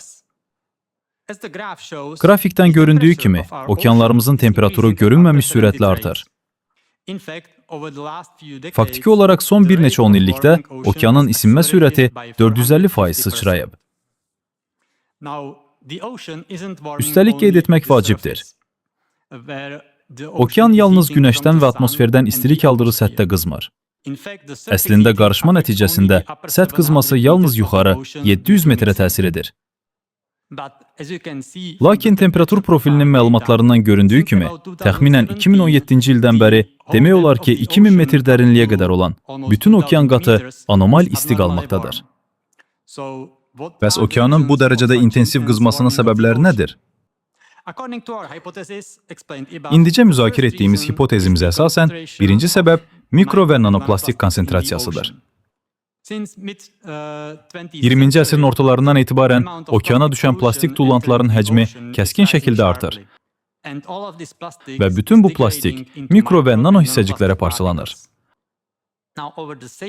Və məhz həmin dövr ərzində biz okean səthinin temperaturunun davamlı artımını müşahidə edirik. Bizim üçün Avropada bu xüsusilə aktual problemdir. Aralıq dənizinin mikroplastiklə çirklənməsi dünyada ən güclülərdən biridir. O, dünya üzrə orta göstəricidən 7 dəfə, plastik tullantıları ilə məşhur olan Sakit Okeanın şimal hissəsindən isə 4 dəfə yüksəkdir. Ona görə də tamamilə mümkündür ki, məhz mikro və nanoplastik çirklənməsi artıq indidən Avropada müşahidə etdiyimiz güclü leysanların, iri dolmun, tornadoların və digər ekstremal hava hadisələrinin tezləşməsinə ən ciddi töhfəni verir. Lakin temperatur və anomaliyaların sayı təkcə Avropada artmır. Qrafikdə görə bildiyiniz kimi, 2025-ci il müşahidə tarixin boyu 3-cü ən isti il olub. İkinci ən isti il olan 2023-cü ildən cüzi geri qalıb. Eyni şəkildə, okeanda toplanan istiliyin miqdarı, okeanın istilik tutumu 23 zeta-joule artıb. Miqyası başa düşmək üçün deyim. Bu, bütün bəşəriyyətin 37 il ərzində istehsal edəcəyi enerji həzminə bərabərdir. Ənənəvi olaraq bu qızmanı antropogen istixana qazlarının emissiyaları ilə əlaqələndirirlər. Lakin son illərdəki sürətli isinmə tempimiz iqlim modellərimizin proqnozlarını xeyli qabaqlayır. NASA'nın Goddard Kosmik Tədqiqatlar İnstitutunun direktoru Dr. Gavin Schmidt'in sözlərindən sitat gətirməyə icazə verin. Uzun müddətli trendlər bizə aydındır. Onlar istixana qazları və antropogen təsirlərlə bağlıdır. Lakin 2023-cü ildə baş verənlər onlar idi. Üstəgəl başqa bir şey. Və bu başqa bir şey bizim gözlədiyimizdən və ya hazırda izah edə bildiyimizdən daha geniş miqyaslıdır. Bu, ənənəvi iqlimşünasların planetimizin son vaxtlar müşahidə olunan sürətli isinməsindən nə qədər sarsıldığını əla fərz edir. Gördüyünüz kimi, isinmə 2025-ci ildə də davam edir. 9 yanvarda atmosfer elmlərində nailiyyətlər, Advances in Atmospheric Sciences jurnalında dərc olunan araşdırmadan götürülmüş bu qrafiklərdə göstərilir ki, hər nə qədər 2025-ci ildə okean səthi temperatur rekordlarını qırmasa da, sağdakı qrafik, il ərzində okeanda toplanan istiliyin ümumi miqdarı müşahidə tarixi boyu ən yüksək olmuşdu. Biz o fikirdəyik ki, antropogen istixana qazları uzun müddətli isinmə trendinə öz töhfəsini versə də, onlar məhz bugün müşahidə etdiyimiz bu dərəcədə sürətli qızmanı izah etmə iqtidarında deyillər. Bu isə birbaşa iqlimə təsir edən, lakin indiyə qədər nəzərə alınmayan digər ciddi amillərin mövcudluğuna işarə edir. Artıq danışdığımız amillərdən biri mikro və nanoplastik çirklənməsidir. O, ehtimal ki, okean və atmosfer arasındakı qaz mübadiləsinə, buludların yaranmasına, suyun dövranına, ha belə istiliyin okeanın daxilində daşınmasına təsir edir. Bununla belə biz düşünmürük ki, təkcə bu amil planetin bu qədər sürətli isinməsini izah edə bilsin. Bizim hipotezimiz ehtimal edir ki, yerin qızmasına şərait yaradan digər mühüm amil geodinamik dəyişikliklərdir. Konkret olaraq, yer təkinin aktivləşməsidir. Bu, okeanları aşağıdan, deməli, həm də bütövlükdə bütün planeti qızdıran geotermal istilik axınını gücləndirir. İndi isə sözü bu dəyişikliklər barədə daha ətraflı danışacaq Çona verirəm. Təşəkkür edirəm.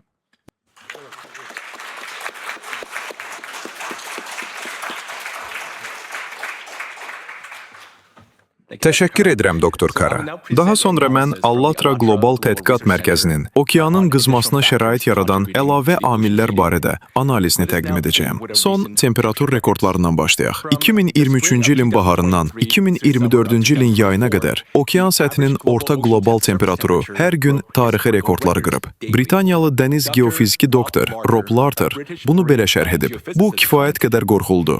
Qismən ona görə ki, mən heç bir alimdən niyə bu qədər güclü bir kənarlaşma müşahidə etdiyimizə dair inandırıcı izah eşitməmişəm. Hazırda belə təəssürat yaranır ki, proseslər daha irəli gedib və gözlədiyimizdən daha sürətli inkişaf edir. St. Thomas Universitetinin professoru John Abraham fərz etmişdir ki, okeanın uzun müddətli temperatur trendlərinə əvvəllər qəbul edilməmiş amillər, mövcud iqlim modellərində nəzərə alınmayan amillər təsir edə bilər. Daha əvvəl qeyd edildiyi kimi, mikro və nanoplastiklər okean sularının fiziki xüsusiyyətlərini dəyişərək, faktiki olaraq istiliyi okeanın daxilində saxlaya bilər. Lakin mən vurğulamaq istəyirəm ki, plastikin özü istilik enerjisi istehsal etmir. O yalnız həmin enerjinin xaric olunmasını məhdudlaşdırır. Fundamental bir sual yaranır.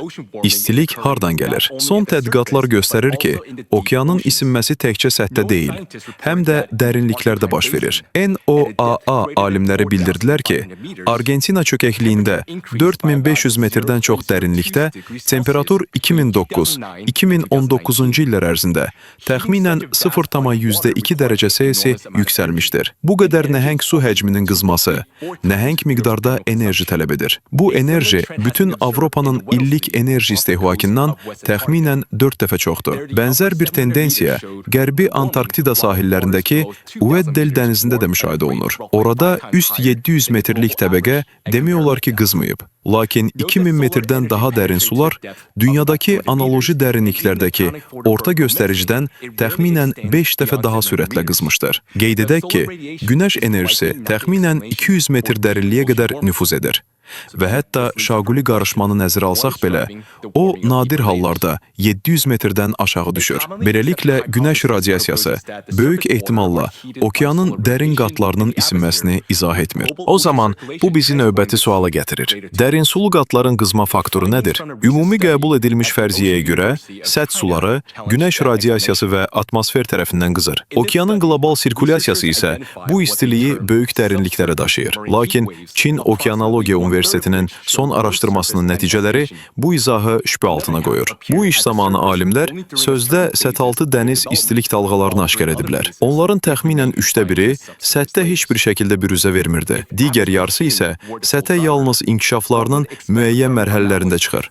Qalan vaxtlarda isə səthaltı qatlarda gizli qalırdı. Əgər atmosfer qızması yeganə amil olsaydı, gözləmək lazımdır ki, temperatur anomaliyaları əvvəlcə səthdə yaransın, sonra isə aşağıya doğru yayılsın. Müşahidələr isə göstərir ki, bəzi istilik anomaliyaları səth isinməsindən asılı olmayaraq inkişaf edir. Nəticə itibarilə bu məlumatlar sübut edir ki, təkcə atmosfer təsiri müşahidə olunan dinamikanı tam izah edə bilməz və aşağıdan gələn əlavə enerji axınını nəzərə almaq lazımdır. Belə potensial mənbələrdən biri geotermal istilikdir. Okean dibinin altından, planetin təkindən gələn istilik. Bu mənbə uzun müddət lazımi səviyyədə qiymətləndirilməmişdir. Lakin bir çox alim qeyd edir ki, o, okeanın dinamikasına və istilik balansına əhəmiyyətli dərəcədə təsir edə bilər. Yerin təkindən gələn geotermal istilik axını tez-tez nisbətən sabit hesab edilsə də, o, dərinliklərdə tektonik və maqmatik aktivliyin intensivləşməsi kimi proseslər səbəbindən zamanla dəyişə bilər. Seysmik aktivliklə okeanın temperatur anomaliyaları arasındakı potensial əlaqə aktiv elmi tədqiqat mövzusudur. Çoxsaylı empirik məlumatlar onlar arasındakı mürəkkəb qarşılıqlı əlaqəyə işarə edir. Məsələn, 2010-cu ildə Rusiya Elmlər Akademiyasının Yer Fizikası İnstitutunun alimləri Sakit Okeanın tropik hissəsində seysmik aktivliklə iqlimin dəyişkənliyi, o cümlədən El Niño hadisələri arasındakı statistik əhəmiyyətli əlaqə haqqında tədqiqat dərc etmişlər. 30 ildən çox davam edən müşahidələr əsasında tədqiqat müəllifləri müəyyən etmişlər ki, El Niño hadisələri sistematik olaraq seysmik aktivliyin dəyişməsini orta hesabla təxminən il yarım gecikmə ilə izləyir. Bənzər qanuna uyğunluq uzun müddətli trendlərdə də müşahidə olunub. Müşahidə dövrü ərzində okean səthinin temperaturu təxminən 0,1 dərəcə Selsi yüksəlib. Eyni zamanda Sakit Okeanda ayrılan seysmik aktivlik enerjisi isə 2 qat artıb. Cənubi Maryland Kollecinin professoru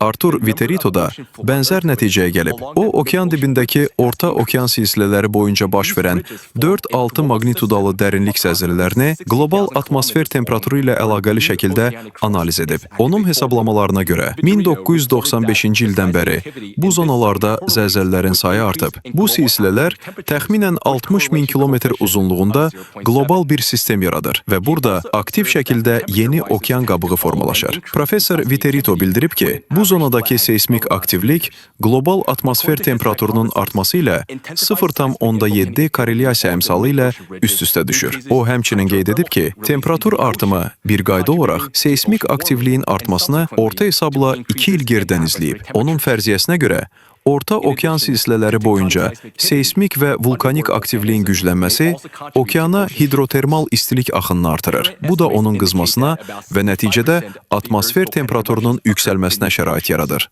Tektonik seysmik aktivliklə yanaşı, sualtı vulkanizm də okeanın istilik axınına öz töhfəsini verə bilər. Hazırki qiymətləndirmələrə görə, yerdəki vulkan püskürmələrinin təxminən 75%-i su altında baş verir. Sualtı vulkanizmin dinamikasını qiymətləndirmək çətin olsa da və o, kifayət qədər öyrənilməmiş qalsa da, müşahidə məlumatları dünyanın bir çox sistemlərində aktivliyin gücləndiyini sübut edir. Smithson İnstitutu tərəfindən toplanan məlumatlar ildə qeydə alınan püskürmə günlərinin sayının artdığını göstərir. Eyni zamanda, lavalar tez-tez qeyri-adi xüsusiyyətlərə, yüksək temperatur və daha dərin mantıya xas olan spesifik kimyəvi tərkib malik olur. Slaydda son 15 ildə müxtəlif tədqiqatlarda aşkar edilmiş və bu cür anormal xüsusiyyətlər nümayiş etdirən vulkanik sistemlər qeyd olunub. Avropa bu proseslərdən sığortalanmayıb. Məsələn, Vezuvi rəsədxanası bildirir ki, İtaliyanın Neapol şəhərindəki Flegrei çölləri, Campi Flegrei kalderası yüksək aktivlik fazasına daxil olub. Son enerji emissiyaları 1980-ci illərin böhranı zamanı qeydə alınan səviyyələr üstələyir. Yunanistanda Santorini-Kolumbo vulkanik sistemi aktivliyin bərpasını nümayiş etdirib. Dərin maqma hərəkətləri ilə bağlı zəlzələ qrupları qeydə alınıb. Almaniyada təxminən 12 min ildir yatan Lacherze vulkanı da seysmik aktivliyi göstərib. Yer təkindən okean sisteminə gələn istilik axınının güclənməsinin müşahidə olunan seysmik və vulkanik aktivliyin intensivləşməsi ilə bağlı olma ehtimalını nəzərdən keçirmək vacibdir. Bu kontekstdə dərinlikdəki geodinamik proseslər okean temperaturuna və dolayısıyla atmosfer temperaturuna təsir edən əlavə bir faktor ola bilər. Geodinamik aktivliyin güclənmə fazası özlüyündə ciddi nəticələr daşıyır. Lakin bugün o, mikro və nanoplastik çirklənməsinin artan yükü ilə üst-üstə düşür ki, bu da potensial olaraq planetin həssaslığını artırır. Bu qüvvələrin konvergensiyası riskləri dəfələrlə artıra və iqtisadi sosial sabitliyə əlavə təzyiq göstərə bilər. Aparıcı elmi institutlar və qlobal risk qiymətləndirmə agentlikləri təbii fəlakətlərin xarakterində struktur dəyişikliyi barədə məlumat verirlər. Həm onların tezliyi, həm də gücü artır. Bu dəyişikliyi anlamaq üçün fundamental riyazi konsepsiyanı nəzərdən keçirək. Xətti artım və eksponensial artım. Xətti artım bərabər və proqnozlaşdırıla bilən şəkildə baş verir. Eksponensial artım isə sürətlənir. Artımın öz sürəti zamanla artır və xətti proqnozları qabaqlayır. Bugün Fırtınalar, daşqınlar və meşə yanğınları daxil olmaqla təbii fəlakətlər getdikcə daha çox eksponensial artıma uyğun gələn nümunələr nümayiş etdirir. Ümumdünya Meteorologiya Təşkilatı, ən böyük sığortaçılar və aparıcı tədqiqat institutları həm fəlakətlərin tezliyinin, həm də iqtisadi itkilərin bu sürətlənməsini sənədləşdiriblər. Avropada qeydə alınan təbii fəlakətlərin, eləcə də güclü leysan, dolu və tornado hadisələrinin ümumi sayı oxşar mənzərə nümayiş etdirir. Bu eksponensial model təhlükələrin qiymətləndirilməsi və cavab tədbirlərinin planlaşdırılması üçün fərqli bir metodologiya tələb edir. Xətti fərziyyələr üzərində qurulmuş ənənəvi risk modelləri artıq kifayət etmir. Güclənən geodinamik aktivliyin, mikro və nanoplastik çirklənməsinin və tezləşən təbii fəlakətlərin birgə qarşılıqlı təsiri iqtisadi və sosial sabitlik üçün böyüyən bir çağırışdır. Bu problemin həlli risklərin qiymətləndirilməsinə və hazırlığın təmin edilməsinə yenilənmiş yanaşma tələb edəcək. Bugün mikro və nanoplastiklər sadəcə çirklənmə deyil, onlar insan sağlamlığı və iqlim sabitliyi üçün ölçülə bilən, iqtisadi nəticələri olan sistemli bir təhdiddir. Bu təhdid iki bir-birini gücləndirən yol vasitəsilə təsir göstərir və uzun müddətli iqtisadi dayanıqlığın təməlinə təzyiq edir. 2023-cü ildə AİDə səhiyyə xərcləri 1,7 trilyon avroya çatıb ki, bu da ÜDM-in təxminən 10%-ni təşkil edir. Eyni zamanda adam başına düşən xərclər son 10 ildə 44% artıb. Cari proqnozlar əhalinin qocalmasını və xroniki xəstəliklərin yayılması tendensiyalarını nəzərə alır. Lakin onlar mikro və nanoplastiklərlə bağlı yaranan və səhiyyə sistemlərinə əlavə yük yarada biləcək yükü daxil etmir. Eyni zamanda təbii fəlakətlərdən dəyən zərərlər artır. 2009-cu ildən 2024-cü ilə qədər orta illik itkilər 54% artıb. Almaniya, Fransa, İtaliya və İspaniya ən çox zərər çəkən ölkələr sırasında olub. Bu itkilər ayı ölkələrinin hökumətləri və maliyyə institutları üzərindəki gərginliyi artırır. İqlim dəyişikliyi plastikin degradasiyasını sürətləndirdiyi halda plastiklə çirklənmə iqlim dəyişikliyinə qarşı dözümlüyü azaldır. Bu dinamikaların hər biri digərini gücləndirir. Lakin hazırki siyasi çərçivələr bu qarşılıqlı asılılığı əks etdirmir. Plastiklə çirklənmə böyük ölçüdə ictimai səhiyyə və iqlim strategiyalarından ayrı şəkildə nəzərdən keçirilir. Bunun əvəzinə mikro və nanoplastik problemini səhiyyə, iqlim və iqtisadi planlaşdırmanın mərkəzinə qoyan inteqrasiya olunmuş bir sistem lazımdır. Mövcud yanaşmaların niyə qeyri-kafi qaldığını anlamaq üçün sözü Aleksandr Masniyə verirəm. Bəli, təşəkkür edirəm. İnsanlar mikro və nanoplastiklərin artıq qanımızda, daxili orqanlarımızda, hətta beynimizdə mövcud olduğunu ilk dəfə eşitdikdə təbii olaraq bir sual yaranır. Onları orqanizmdən necə xaric etmək olar? Biohackingi təşviq edən birliklər mikro və nanoplastik hissəciklərini təmizləmək üçün müxtəlif detoksifikasiya protokolları, qida əlavələri, saunalar və fərdiləşdirilmiş üsullar təklif edirlər. Lakin bu yanaşma prinsipial olaraq yanlışdır. Çünki heç bir detoks proseduru hematoensefalik bariyeri aşmış və artıq orqan toxumalarına daxil olmuş hissəcikləri çıxarmaq iqtidarında deyil. Burada amansız bir istehza gizlənir. Qanı təmizləyən üsullar kimi təqdim edilən həmin prosedurların özündə plastikdən istifadə olunur. Plazmafarez, hemosorpsiya və filtrasiya avadanlıqları plastikdən hazırlanıb. Biz plastikin təsirinin fəsadlarını elə plastikin özü vasitəsilə aradan qaldırmağa çalışırıq. Bu prosedurlar plastiki hüceyrələrdən çıxara bilməz. Onlar plastikin səth yükünü neytrallaşdırmaq və yaxud pozulmuş hüceyrə daxili prosesləri bərpa etmək gücünə malik deyil. Professor Sarzu Ganatranın qeyd etdiyi kimi, bu kimyəvi maddələrin orqanizmdə təhlükəsiz mövcudluq səviyyəsi sadəcə yoxdur. Beləliklə, ətraf mühit bizi hər gün yeni hissəciklərlə doyurmağa davam etdiyi bir vaxtda, məqsəd yalnız ayrı-ayrı fərdlər üçün toksik yükün cüzi azaldılmasından ibarət ola bilməz. Hazırki həll yollarının niyə işə yaramadığını anlamaq üçün plastikin tam həyat dövrünü nəzərdən keçirmək lazımdır. Belə bir arqument eşitmək olar. Gəlin plastikin istehsalını və istehlakını azaldaq, qadağalar tətbiq edək. Lakin bugün bu qeyri-mümkündür. Plastik, müasir həyatın bütün sahələrinə çox dərindən nüfuz edib. Belə bir addım atılarsa, nələrin çökəcəyini düşünün. Tibbi avadanlıq istehsalı, qida tədarükü zəncirləri, elektronika, tikinti və bütün infrastrukturumuz. Tam qadağa yaxın gələcəkdə sadəcə qeyri-mümkündür. Üstəlik, bu həm ayrı-ayrı ölkələr, həm də bütövlükdə dünya iqtisadiyyatı üçün iqtisadi baxımdan məqsədə uyğun deyil. Xilas edici həll yolu kimi tez-tez plastikin təkrar emalı təklif olunur. Lakin burada bir paradoks var. Təkrar emal prosesi daha çox mikro və nanoplastik hissəciklərinin yaranmasına səbəb olur. Təkrar emal zamanı yaranan mexaniki təsir nəticəsində təkrar plastik ilkin plastikdən daha sürətli şəkildə mikro hissəciklər ifraz etməyə başlayır. Biz problemi həll etmirik, biz onu daha da dərinləşdiririk. Budur əsas, haqqında danışılmayan və hələlik həlli tamamilə mövcud olmayan ən ciddi problem. Bəşəriyyət artıq təxminən 10 milyard metrik ton plastik istehsal edib. Bu həcmin böyük hissəsi hazırda havada, qidada, suda dövr edən və insan orqanizmində toplanan görünməz hissəciklərə parçalanır. İstehsalı sabah tamamilə dayandırsaq belə, 100 milyonlarla ton plastik əsrlər boyu mikro hissəciklərə parçalanmağa davam edəcək. Təkcə dünya okeanında 200 milyon ton plastik tullantı var. Bununla yanaşı, müasir okean təmizləmə proqramları ildə yalnız təxminən 20 min ton plastiki kənarlaşdırmağa imkan verir. Bu isə 0,1%-dən də azdır. Bu templə okeanın tam təmizlənməsi təxminən 10 min il çəkəcək. O da bugündən etibarən yeni tullantıların atılmasını dayandırdığımız təqdirdə, hansı ki, bunun qeyri-mümkün olduğunu hamımız anlayırıq. Beləliklə, istehsalı dayandırıb dayandırmamağımızdan asılı olmayaraq, problem eksponensial artan xarakter daşıyır. Əsas təhlükə hələ istehsal etmədiyimiz və ya təkrar emal etmədiyimiz plastikdən deyil, artıq birlikdə yaşamağa məcbur olduğumuz mikro və nanoplastiklərdən qaynaqlanır.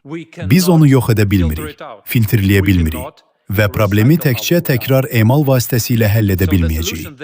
Nəticə etibarilə həll yolu plastikdən tamamilə qurtulmaqda deyil, onun həyat üçün təhlükə yaratmasını dayandırmaqdadır.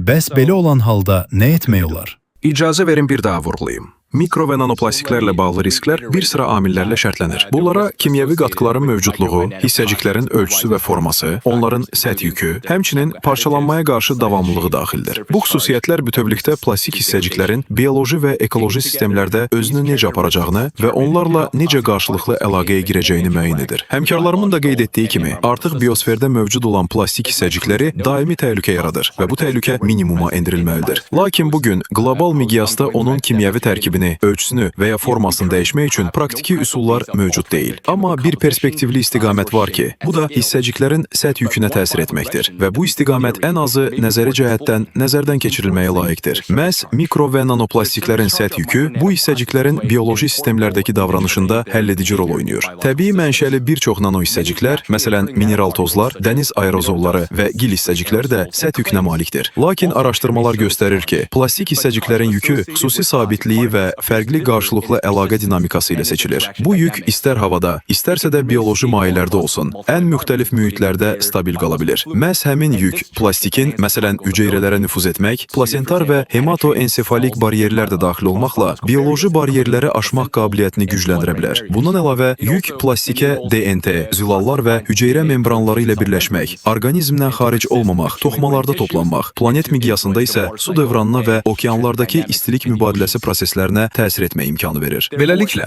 əgər plastik hissəciklərin səth yükünü neytrallaşdırmaq və ya ən azından qismən azaltmaq mümkün olsaydı, onların bioloji qarşılıqlı təsirini və orqanizm tərəfindən mənimsənilməsini məhdudlaşdırmaq olardı. Bu, öz növbəsində hüceyrə adheziyasını, hüceyrələrə yapışma azaltmağa, DNT və zülallarla birləşməni zəiflətməyə, toksik maddələrin və ağır metalların hopmasını minimuma indirməyə, həmçinin plastikin bioloji bariyerlərdən keçidini məhdudlaşdırmağa imkan verərdi. Məhz buna görə də beynəlxalq elmi tədqiqatlar mikro və nanoplastiklərin səth yükünü azalda və ya neytrallaşdıra biləcək metodların işlənib hazırlanmasına yönəlməlidir. Bu məqsədə çatmaq geniş miqyaslı və əlaqələndirilmiş beynəlxalq əməkdaşlıq tələb edəcək. Bu əməkdaşlıq bəlkə də keçmişin insan genomu layihəsi kimi möhtəşəm elmi təşəbbüsləri ilə müqayisə oluna bilər. İndi isə sözü Yan Karaya verirəm.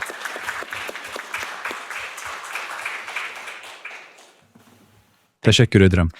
Hörmətli qonaqlar, hörmətli həmkarlar, parlament deputatları. Siz az öncə nanoplastiklərin ekosistemlər, insan sağlamlığı və iqlim üçün yaratdığı problemlər haqqında eşitdiniz. İndi isə icazə verin əsas məsələyə keçim. Biz bundan sonra nə etməliyik? Hazırda hansı addımlar ata bilərik? Birincisi, ölçüsü 10 mikrondan kiçik olan plastik hissəciklərin monitoringi üçün vahid Avropa standartlarımız çatışmır. Hər bir tədqiqat qrupu öz metodlarından və təsnifat meyarlarından istifadə edir. Buna görə də biz müxtəlif ölkələrdən gələn fərqli tədqiqatların məlumatlarını müqayisə edə bilmirik. Biz nanoplastiklərin bütün Avropa üzrə yayılmasının tam mənzərəsini yarada bilmirik. Təsəvvür edin ki, hər ölkə temperaturu öz şkalası ilə ölçür. Biz bu standartları işləyib hazırlamalıyıq. İkincisi, sağlamlığa təsirin öyrənilməsi üçün standartlaşdırılmış protokollarımız kifayət qədər deyil.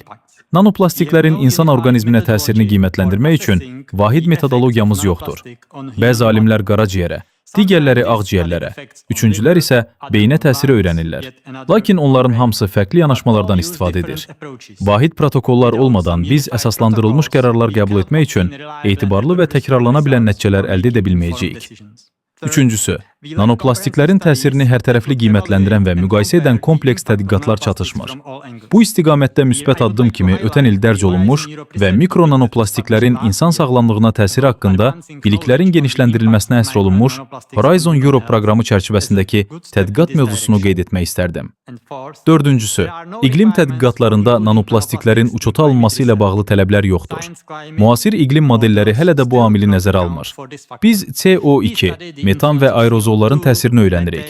Lakin iqlim proseslərinə əhəmiyyətli dərəcədə təsir göstərmə iqtidarında olan nanoplastikləri tamamilə görməzdən gəlirik.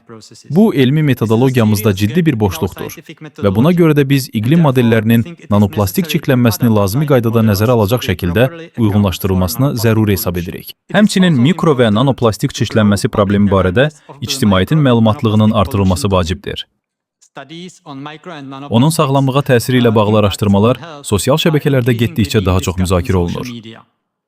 2020-ci ilin Avrobarometr sorğusu göstərdi ki, Avropalıların 94%-i ətraf mühitin qorunmasının qayğısına qalır və onların 88%-i mikroplastiklərin təsirindən narahatdır. Aralıq dənizində mikroplastik çirklənməsinin xüsusilə yüksək səviyyədə olduğunu, dünya üzrə orta göstəricidən 7 dəfə çox nəzərə alsaq, qabaqlayıcı tədbirlər görmək olduqca vacibdir. Nəhayət vurğulamaq istərdim ki, nanoplastik çirklənməsi qlobal bir problemdir və Avropa bunu tək başına həll edə bilməz. Birincisi ona görə ki, dünyanın bir hissəsində ətraf mühitə düşən plastik mikro və nanoplastiklərə parçalanır və sonra sürətlə bütün dünyaya yayılır. İkincisi ona görə ki, vaxt məhduddur. Qarşımızda duran çağırışlar isə nəhəngdir. Bir Avropa vətəndaşı kimi mən istərdim ki, bizim Avropamız mikro və nanoplastik probleminin həllinə əhəmiyyətli töhfə versin. Bəlkə də Avropa nümayəndələri növbəti iqlim sammitində mikro və nanoplastik çirklənməsi üzrə BMT protokolunu təklif edə bilər. Və ya Avropanın iştirakı ilə beynəlxalq tədqiqat koalisiyasına yaradılması təşəbbüsü ilə çıxış edə bilərlər. Yekunda qeyd etmək istərdim ki, qiymətləndirmələrimizə görə əhəmiyyətli irəliləyiş əldə etmək üçün imkanlar pəncərəsi 10 illiklərlə deyil, bir neçə illə ölçülür. Buna görə də vaxtında atılan addımlar xüsusilə vacibdir. Səmimi qəlbdən inanıram ki, 21-ci əsrin bu çağırışının ötəsindən gəlmək üçün bizdə lazım olan hər şey var. İndi isə yekun vurmaq üçün sözü sona verirəm. Beləliklə, hörmətli qonaqlar, hörmətli həmkarlar və parlament deputatları, bugün dünyamız bir sıra sistemli çağırışlarla, səhiyyə sistemlərinə artan yüklənmə, sürətlənən iqlim fəlakətləri, həmçinin havanın, suyun və ərzaq məhsullarının çirklənməsi ilə üz-üzədir. Bu problemlər pərakəndə böhranlar kimi görünə bilər, lakin onların ümumi bir fundamental faktoru var: mikro və nanoplastiklər. Plastik hissəcikləri sadəcə zibil deyil. Onlar bioloji mühitə və iqtisadi sistemlərə zərbə vuran risklərin multiplikatoru, çoxaldıcısı rolunu oynayırlar. Qarşımızda son dərəcə ciddi bir vəzifə dayanır. Plastik hissəcikləri artıq insanın bütün orqanizmində və ətraf mühitdə hər yerdə mövcuddur. Bu problemin həlli fundamental elmi və texnoloji innovasiyalar tələb edəcəkdir. Allatra Qlobal Tədqiqat Mərkəzi adından mən ilk növbədə cənab Ondrej Knotekə Bugünkü tədbirin təşkilində göstərdiyi təşəbbüskarlığa, mikro və nanoplastik probleminə geniş ictimai və institusional diqqətin cəlb edilməsinə görə səmimi minnətdarlığımı bildirmək istərdim. Həmçinin bu vacib mövzunu özünün mənəvi diplomatlar qlobal təşəbbüsünün gündəliyinə daxil etdiyinə və bu müzakirənin dünya miqyasında icmalar səviyyəsinə çıxarılmasına kömək etdiyinə görə Pastor Mark Burnsə çox sağ ol deyirəm. Və həmçinin professor Antonio Racuza'ya öz qabaqcıl tədqiqatlarına və bugün öz kəşflərini bizimlə bölüşdüyünə görə təşəkkür edirəm. Onun fəaliyyəti sayəsində elmi ictimaiyyət mikro və nanoplastiklərin insan orqanizmində mövcudluğu və onun potensial təsirləri barədə daha dərindən anlayış əldə etdi. Sonda mən bütün məruzəçilərə və hamınıza diqqətiniz və fəal iştirakınız üçün təşəkkür etmək istərdim. Üzərimizdə siyasi və dövlət sərhədlərini aşan ümumi bir məsuliyyət, ortaq evimizi qorumaq məsuliyyəti dayanır. Təşəkkür edirəm.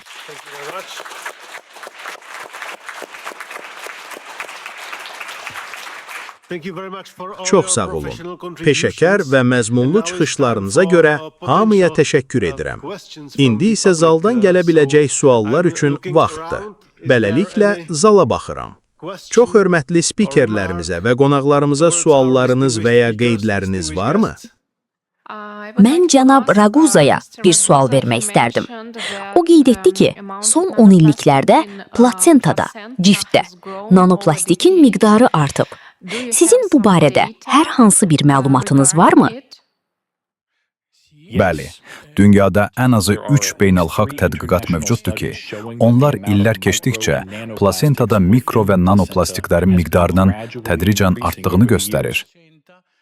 Və bu artım xüsusilə son 10 ildə daha çox nəzərə çarpır.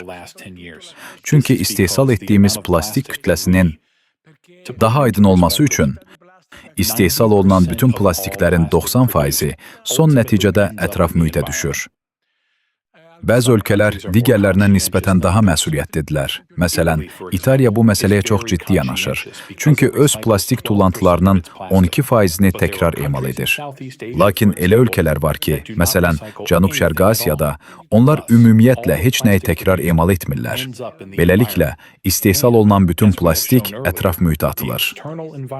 Daha əvvəl göstərdiyimiz kimi, xarici mühit, yəni dənizlər və okeanlar bizim daxili bioloji mühitimizlə, xüsusən də plasenta və döl yanı, amniotik maye ilə sıx bağlıdır. Biz plastiki ətraf mühitə davamlı olaraq atdığımız və onun miqdarı ildən ilə artdığı üçün həm elmi, həm də praktiki nöqteyi nəzərdən tamamilə aydındır ki, uşaqlarımızın orqanizmində və hələ doğulmamış ruşeymlərdə, embrionlarda plastikin miqdarı durmadan artır. Grazie. Cavabınız üçün çox sağ olun, Profesor Raguza. Başqa sual varmı? Bəli, oradakı xanım. Buyurun, sualınızı verin. Axşamınız xeyir və bugünkü bu möhtəşəm panel müzakirəsi, nanoplastik kimi olduqca vacib mövzuları gündəmə gətirdiyiniz üçün çox sağ olun. Mən Anila Preti, Albaniyadan olan jurnalistəm. Hazırda Albaniya hələ ki Avropa İttifaqı ölkələrinin tərkibinə daxil deyil, lakin coğrafi cəhətdən biz Avropada yerləşirik. Bildiyiniz kimi, Albaniyanın Adriatik və İon dənizləri boyunca uzanan böyük sahil xətti var. Sizin təcrübənizə və nanoplastiklərin təsiri, həmçinin plastik tullantıların utilizasiyası ilə bağlı apardığınız tədqiqatlara əsaslanaraq deyin. Albaniya kimi kiçik ölkələrin öz sularında vəziyyəti effektiv şəkildə izləməsi və riskləri idarə etməsi üçün atmalı olduğu minimum addımlar hansılardır? Və ikinci sualım, ölkəmizdə hazırda normativ bazada mövcud olan boşluqları nəzərə alaraq, bu tədbirlər qüvvədə olan milli qanunvericiliyə necə inteqrasiya oluna bilər? Çox sağ olun. Bu suala kim cavab verməyə hazırdır? Mən bir neçə tezislə başlayacağım. Bilirsiniz, həqiqətən də Adriatik və İon dənizləri arasında unikal coğrafi mövqeyə malik olan Albaniya kimi kiçik bir ölkə üçün mikro və nanoplastik problemi xüsusilə kəskindir. Və sizin minimum zəruri tədbirlər barədə sualınıza cavab verərkən, mən bugünkü müzakirəmizin kontekstindən başlamaq istərdim.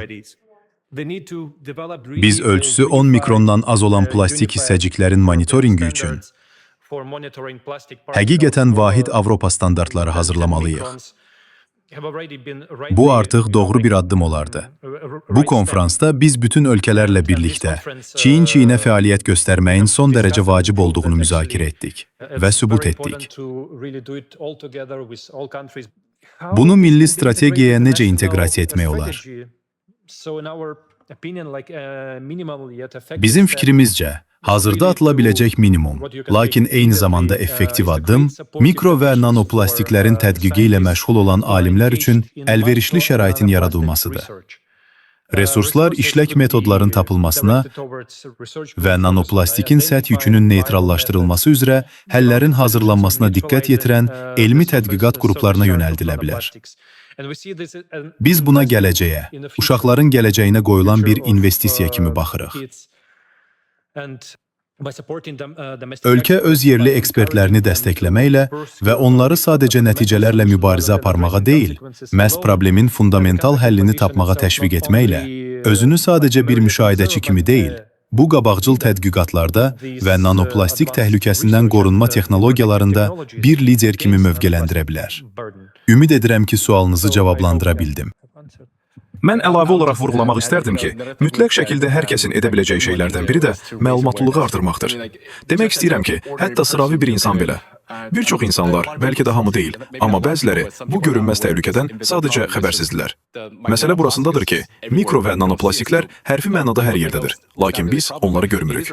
Ona görə də insanlar düşünürlər, eybi yox, bu elə də böyük problem deyil. Lakin bu problemdir. Siz rəqəmləri gördünüz, nədən danışdığımızı eşitdiniz. Bəli, problem həqiqətən gözlə görünmür. Elə isə gəlin onu görünən edək və bunu sadəcə şam yeməyi arxasında ailənizlə danışaraq edə bilərsiniz. Yaxud məsələn, siz media nümayəndəsisiniz. Yəni, gəlin sadəcə əlimizdən gələn edək. Bunu maksimum dərəcədə yaxşı edək. Çünki sıravi insanlar bu barədə ucadan danışanda, bu məlumatlılığın artmasına kömək edir və nəticədə problemin həllinə gətirib çıxarır. Demək istəyirəm ki, çox vaxt təşəbbüs yuxarıdan aşağıya doğru emmir. Bəzən dəyişikliklər aşağıdan yuxarıya doğru getməlidir və bu bizim insan olaraq edə biləcəyimiz bir şeydir. Mənim əlavə etmək istədiyim bu idi. Çox sağ olun. Baxıram, görüm başqa sual varmı? Hə, lap arxa cərgədəki xanım əlini birinci qaldırdı. Bəli, sizi dinləyirik.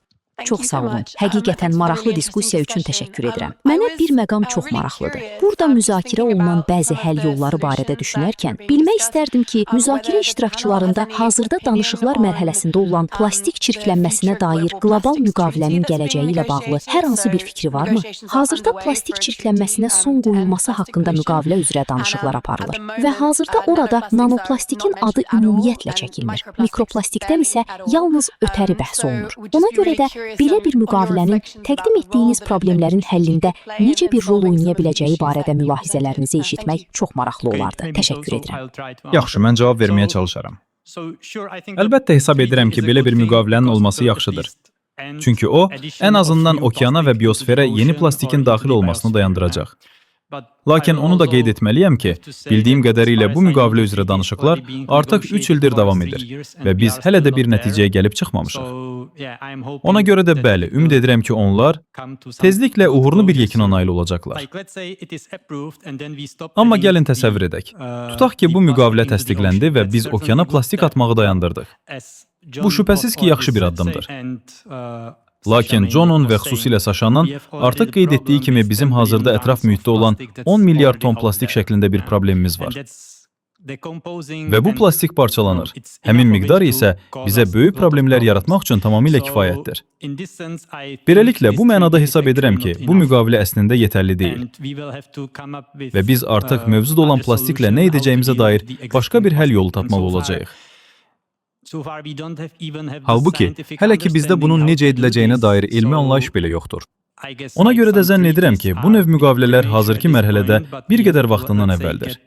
Lakin biz, belə desək, bu problemin dərk edilməsinə və tədqiqinə böyük vəsaitlər yatırmağa başlamaq üçün ümumi bir iradə nümayiş etdirməliyik. Çox sağ olun. Növbəti sual qırmızı köynəkli xanımdan idi. Təşəkkür edirəm. Belə çox məlumatlandırıcı sessiya üçün çox sağ olun. Mən fikir verdim, siz bayaq dediniz ki, bizim üçün mikro və nanoplastikin təhlükəsiz səviyyəsi mövcud deyil. Lakin reallıq budur ki, bizim ondan qaçacağımız bir yer yoxdur. Hansı ki, bu barədə siz də danışdınız. Bir də vurğuladınız ki, bəzən real fəaliyyətlər məhz aşağıdan yuxarıya təşəbbüsü sayəsində başlayır. Və mənə maraqlıdır. Əgər belə deyək, aşağıdan gələn təzyiq kifayət qədər güclü olarsa, əgər biz qanunvericilik, qaydalar vasitəsilə minimum təhlükəsiz limit səviyyələri müəyyən edərək yuxarıdan daha aktiv fəaliyyətə nail ola bilsək, necə hesab edirsiniz? Perspektivdə müxtəlif polimer növləri üçün hər hansı bir təhlükəsiz diapazon və ya təhlükəsiz limit hazırlaya biləcəyikmi? Gəlin, bəlkə də bu suala cavab verməyə mən başlayım. Ən başda dediyim kimi, buradakı problem ondan ibarətdir ki, problemin özü görünməzdir, anlayırsınız? O, fiziki olaraq görünmür.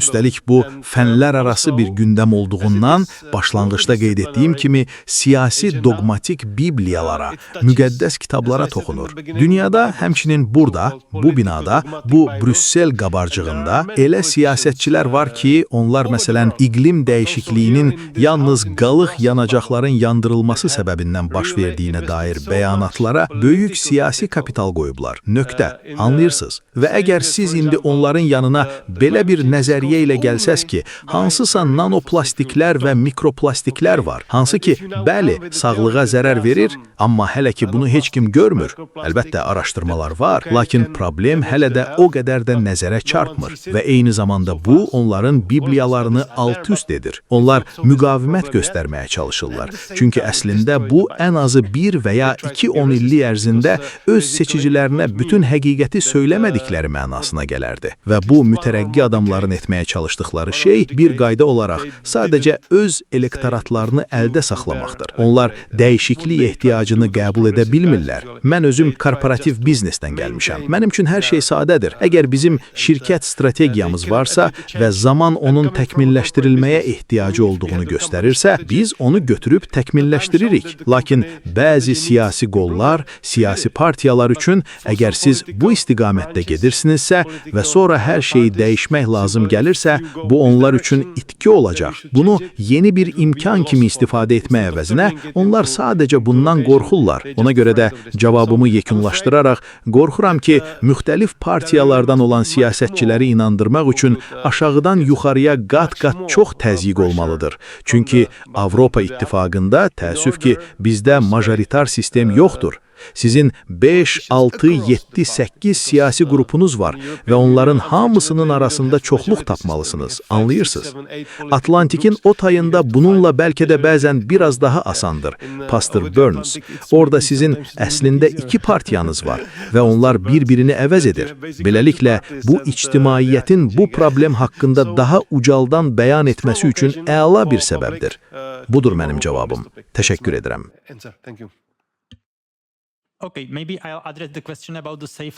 Yaxşı. Bəlkə də təhlükəsiz limitlər barədə suala mən cavab verim. Burada bir şey anlamaq vacibdir. Məsələ burasındadır ki, plastikə gəldikdə söhbət hansısa kəskin, birdəfəlik təsirdən getmir. Axı hazırda nəfəs aldığınız plastikin miqdarı elə də çox deyil.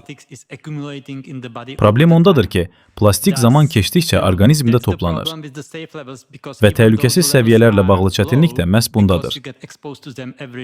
Çünki səviyyələr aşağı olsa belə, siz hər gün, hər nəfəs almada onların təsirinə məruz qalırsınız və illər keçdikcə onlar toplanır və nəticədə problemlər yaratmağa başlayır. Təhlükəsiz səviyyələrin müəyyən edilməsindəki əsas çətinlik də məhz bu gizli məkandadır. Əlbəttə, hazırda biz bu səviyyələri o qədər aşağı müəyyən edə bilərdik ki, bütün həyat boyu toplanmanı nəzərə alaraq deyərdiniz, okey, bu əhəmiyyətsizdir. Lakin mən o fikirdəyəm. Hərçənd bu barədə əlimdə konkret məlumatlar olmasa da, belə səviyyələr o qədər aşağı olardı ki, onlara nail olmaq onsuz da praktiki olaraq qeyri-mümkün olardı. Beləliklə, bəli, mən düşünmürəm ki, hazırda, hər halda bu mövzu üzrə müasir ilmi bilikləri nəzərə alsaq, hər hansı bir təhlükəsiz səviyyə mövcud deyil. Bəli, bunu dediyim üçün təəssüf edirəm, lakin bugünün faktları belədir. Bəli, buyurun, professor. Yaxşı bir sual var. Əgər plastik bizim üçün bu qədər təhlükəlidirsə, niyə biz bu qədər uzun yaşayırıq? Atalarımızdan daha çox yaşayırıq və s. Niyə? Ona görə ki, plastik sizi öldürmür və bizi öldürmür. Plastik öldürmür. Plastik bizə uzun yaşamağa imkan verir. Lakin bir çox xəstəliklərlə birgə. Plastik əziyyət çəkdiyimiz xəstəliklərin sayını artırmağa qadirdir. Özü də hətta körpələrdə belə. Çünki bu gün körpələrdə əvvəllər sadəcə mövcud olmayan bir çox xəstəliklər diaqnoz qoyulur. Və buna görə də bu sualın cavabı belədir. Plastik öldürmür. Plastik sizdə xəstəliklər yaradır, lakin öldürmür.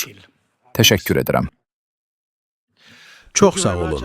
Düşünürəm ki, son sual üçün vaxtımız var. Mən görürəm, oradakı xanım, bəli, zəhmət olmasa. Bəli, siz, bəli.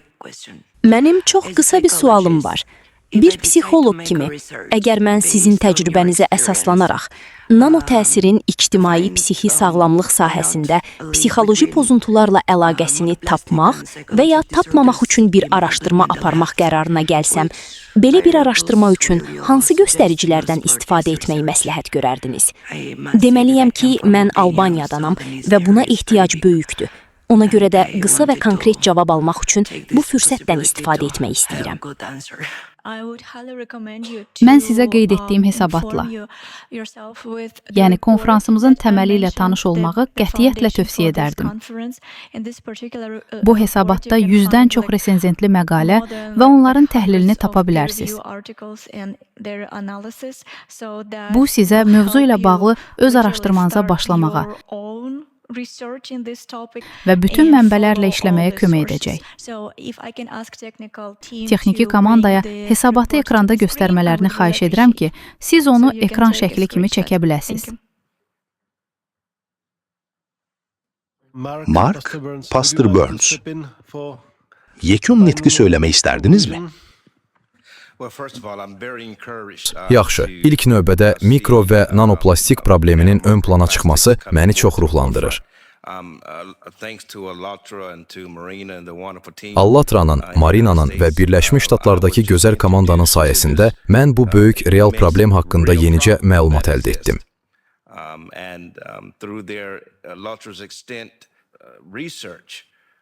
Və Allatranın nanoplastiklə bağlı geniş miqyaslı araşdırmaları məndə fövqəladə narahatlıq doğurdu. Bu gözəl, hörmətli alimlərin bugün rəyasət heyətində olması və insanların bu problemlə məşğul olması çox ümidvericidir. Lakin bir yazıçının dediyi kimi, eyni şeyi edib fərqli nəticələr gözləmək dəlilikdir. Ona görə də mənim üçün bugünkü tədbir, zati aliləri, bu məlumatı bütün dünyaya, xüsusən də ABŞ hökumətinin yüksək eşalonlarına çatdırmaq, Avropa İttifaqı və müxtəlif ölkələrdəki tərəfdaşlarımızla işləməyə davam etmək və bu çox real, sürətlə artan problemin həllini tapmağa çalışmaq üçün lazım olan bir vasitədir. Beləliklə, bu tədbiri təşkil etdiyiniz üçün sizə çox təşəkkür edirəm. Zati aliləri, həmçinin Allatranın gözəl alimlərinə, Marinaya, möhtəşəm komandaya, eləcə də birləşən bütün dünya insanlarına təşəkkür edirəm. Siz, alimlər, jurnalistlər, bunu əsas prioritet edirsiniz. Bu məhz mənəvi diplomatiyadır. Çünki siz başqalarını xilas etmək üçün öz nüfuzunuzu riskə atmağa hazırsınız. Axı bütün bunlar hələ doğulmamış körpələr üçündür. Neyrobiyoloqlar, Alzheimer xəstəliyi üzrə araşdırmalar və bu gözəl müzakirə zamanı öyrəndiyimiz mikro və nanoplastiklərin təsiri haqqında bütün məlumatlar sayəsində bəşəriyyətin həyatını real şəkildə yaxşılaşdırmaq mümkündür. Buna görə də təşkilatçılığa görə çox sağ olun. Sizə çox minnətdaram.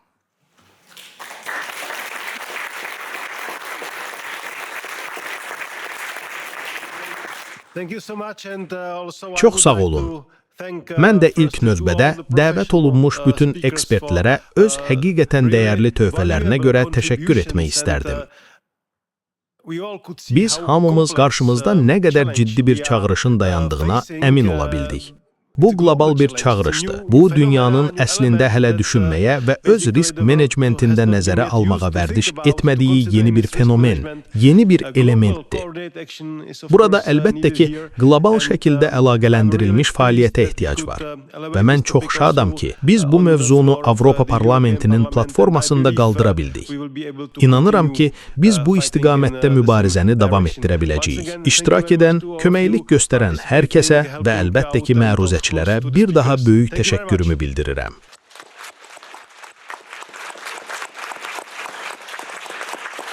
Çox sağ olun və tərcüməçilərə də təşəkkür edirəm. Minnətdaram.